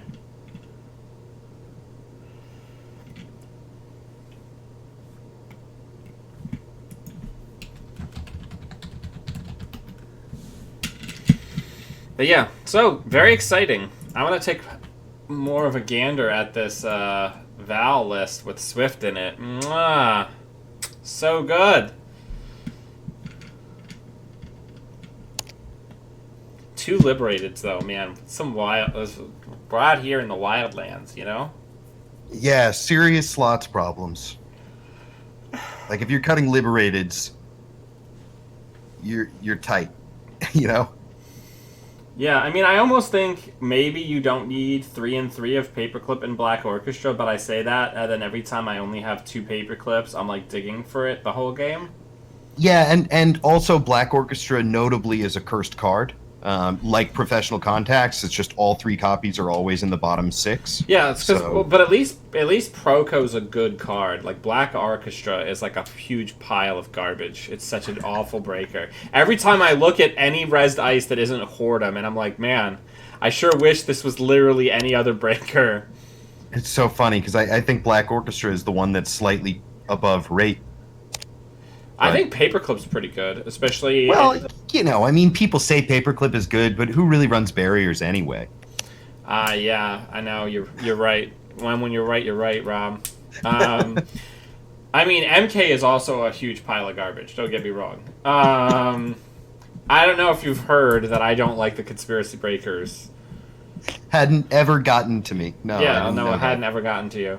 I really think that the true breaker is the turtle. The turtle is so good, and that's something that we agree on, is that the turtle is the best. Exactly, and in that Find the Truth list, you can just run 2 Find the Truth, 3 turtles, 3 turning wheels. Yeah, just go to town. You know, exactly. Have 2 RNG keys for some late game permanence. You know, exactly. But yeah, all right. Let's see if we can get Cable Carnage in here. Alright, it looks like Cable Carnage is in here, but it doesn't look like I'm seeing any green bar around him or them. Hey folks, can you hear me at all or no? Yeah, we can hear you. Perfect. Okay, all good. Yeah. Alright, congrats. So congrats. Thank you. Wow, okay, that was... Yeah. I wasn't expecting that, really, to get this far. Well, you scrapped really hard, and you played your outs very well. So we were very excited to kind of watch you piece it together. So talk to a little bit about this ruse list titled Worlds Polana, which that we saw you pilot to effect here. Talk to us about some of the key choices that you made. So it actually, I think, the first time I introduced... I was really introduced to such a hard end-the-run Palana was not that long ago in Enskede, and the list was actually based off one of yours, Dan. So I think it was one of the banana breads, and it absolutely trounced me every single game. And I said, hey, for the JNet online tournament, maybe I should try that. And especially with the new cards released with La Costa, and especially DRM, it felt extremely powerful. And essentially, it just means it forces the runner into a situation where they literally can't get into the remotes to steal the agendas in time. They just don't have the clicks. Yeah. So let me ask you a question. How do you feel about Obokata versus Global Food as the restricted card in Polana? I think either can work. I mean, this one goes heavily on the Kukugo and Obokata. If the meta is heavily on Film Critic, then GFI is probably better. I mean, I think either can work. Yeah. I think it's just a preference. So I think also, how are you finding, like, obviously in this cut, but also in Swiss, we saw Excalibur as a win con a lot. Are you seeing that's kind of like a swingy thing, or are you seeing that the Excalibur is usually coming through for you pretty strong? It seems to be coming through pretty strong. I don't think the deck works as its only win con. I mean, I think the deck is solid without it. It's still a good glaciary deck with the whole advantage of Palana being pretty rich throughout the whole game. Excalibur is just a nice way of sealing the game where it can build essentially impregnable. Yeah, I mean, I think that's very fair. Yeah, and this just is like really solid Glacier. So talk to me a little bit about this very interesting Val deck that you piloted today. So this deck was actually so at the event I knew I was we're going to play with the Uprising cards, and in my mind I decided, hey, I want to try them out, and I tried various ways of combining cards together. And it seemed to be mostly something like Mystic, Mamie, and Swift are the ones that are most likely to gel together. And I decided to, what if I take a regular good stuff Val Shell and just try to throw them in together? Hence why the deck is somewhat of a mess. It was just like, hey, I want to try these new cards. Let's see how well they work here. Sure. And essentially, what do I need to leverage? Swift, so obviously Wanton Destruction, which means that you can just trash 4 cards from hand, which I did in pretty good effect in one of the early games in the Top Cut, where I trashed 4 cards from HQ, and then next turn I picked off 6 agenda points from the bin. Yeah. And Runner Mark is actually not bad at all if you have Mystic and Swift. It turns into this relatively cheap, hey, your remote is actually not safe, and I actually quite enjoyed it in Val, considering Val has that larger deck size. Often you struggle finding your breakers, potentially, to get locked out, and yeah, with Val you can just... I think that's a really neat insight there. Yeah, we noticed in the losers final that you used it to that effect where they res 1 ice, it got destroyed, and you still had 4 clicks to run back in. Yeah. And overall, Swift seemed it was mostly used as a... In the meta, I expected quite a lot of border control, so I expected it as a tool to essentially, I will cheat a click with a stem hack. Yeah. So I would play stem hack anyway, or dirty laundries. No, I think it's interesting. Now, some notable things. You do have the 2 falsifieds as some closing influence here. Can you talk a little bit about that over some other potential influence? So, falsified being my closing cards for influence. I mean, I don't remember the list exactly. Well, I think Val kind of suffers. Well, doesn't suffer, but has the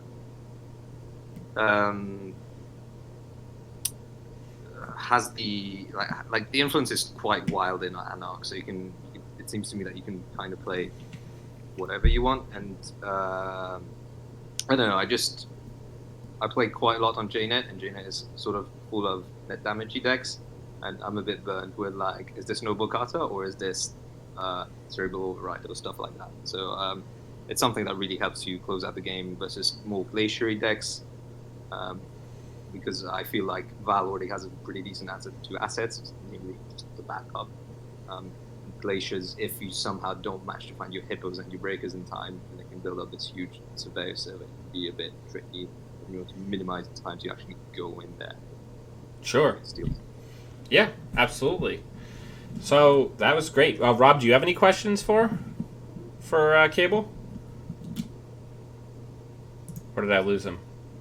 Looks like he's gone. But really, just incredible games to play, to watch you play, and congrats. I especially like that you had some really interesting spice in both your decks. Which cards would you consider especially spicy in the decks? Well, I think a big thing that we were discussing is that the use of turntable is so ubiquitous in Reg Val. And to actually see you in the tournament get that Swift value that enabled you to win the game. Whereas turntable, might have given you value in other ways, but to actually really see the Swift value play out. And then with the Polana deck, I think the big thing is showing off the power of the DRM, but also that since you are on the Obakatas instead of the GFIs that a lot of the other people who are playing the Lacosta builds are on, you're taxing tempo two ways, right? Yeah, exactly. So like you both need to have the credits to fight my serve, but you also need to have the cards in hand. You can't just be rich and then get it. Yeah, I mean, I think both of the decks were really solid. It was really cool to watch you play, and it's always beautiful when somebody can come up from the losers bracket and win both to close a tournament. So congrats. Okay. Thank you very much. I'm quite exhausted right now, and I need dinner. But, Yeah. yeah. You got to get some brain food. You got to have some fish. But thank you so much for coming on. Yeah. Thank you very much. And I'll see you all at Worlds. Yeah, I'll see you at Worlds. Can't wait. Bye.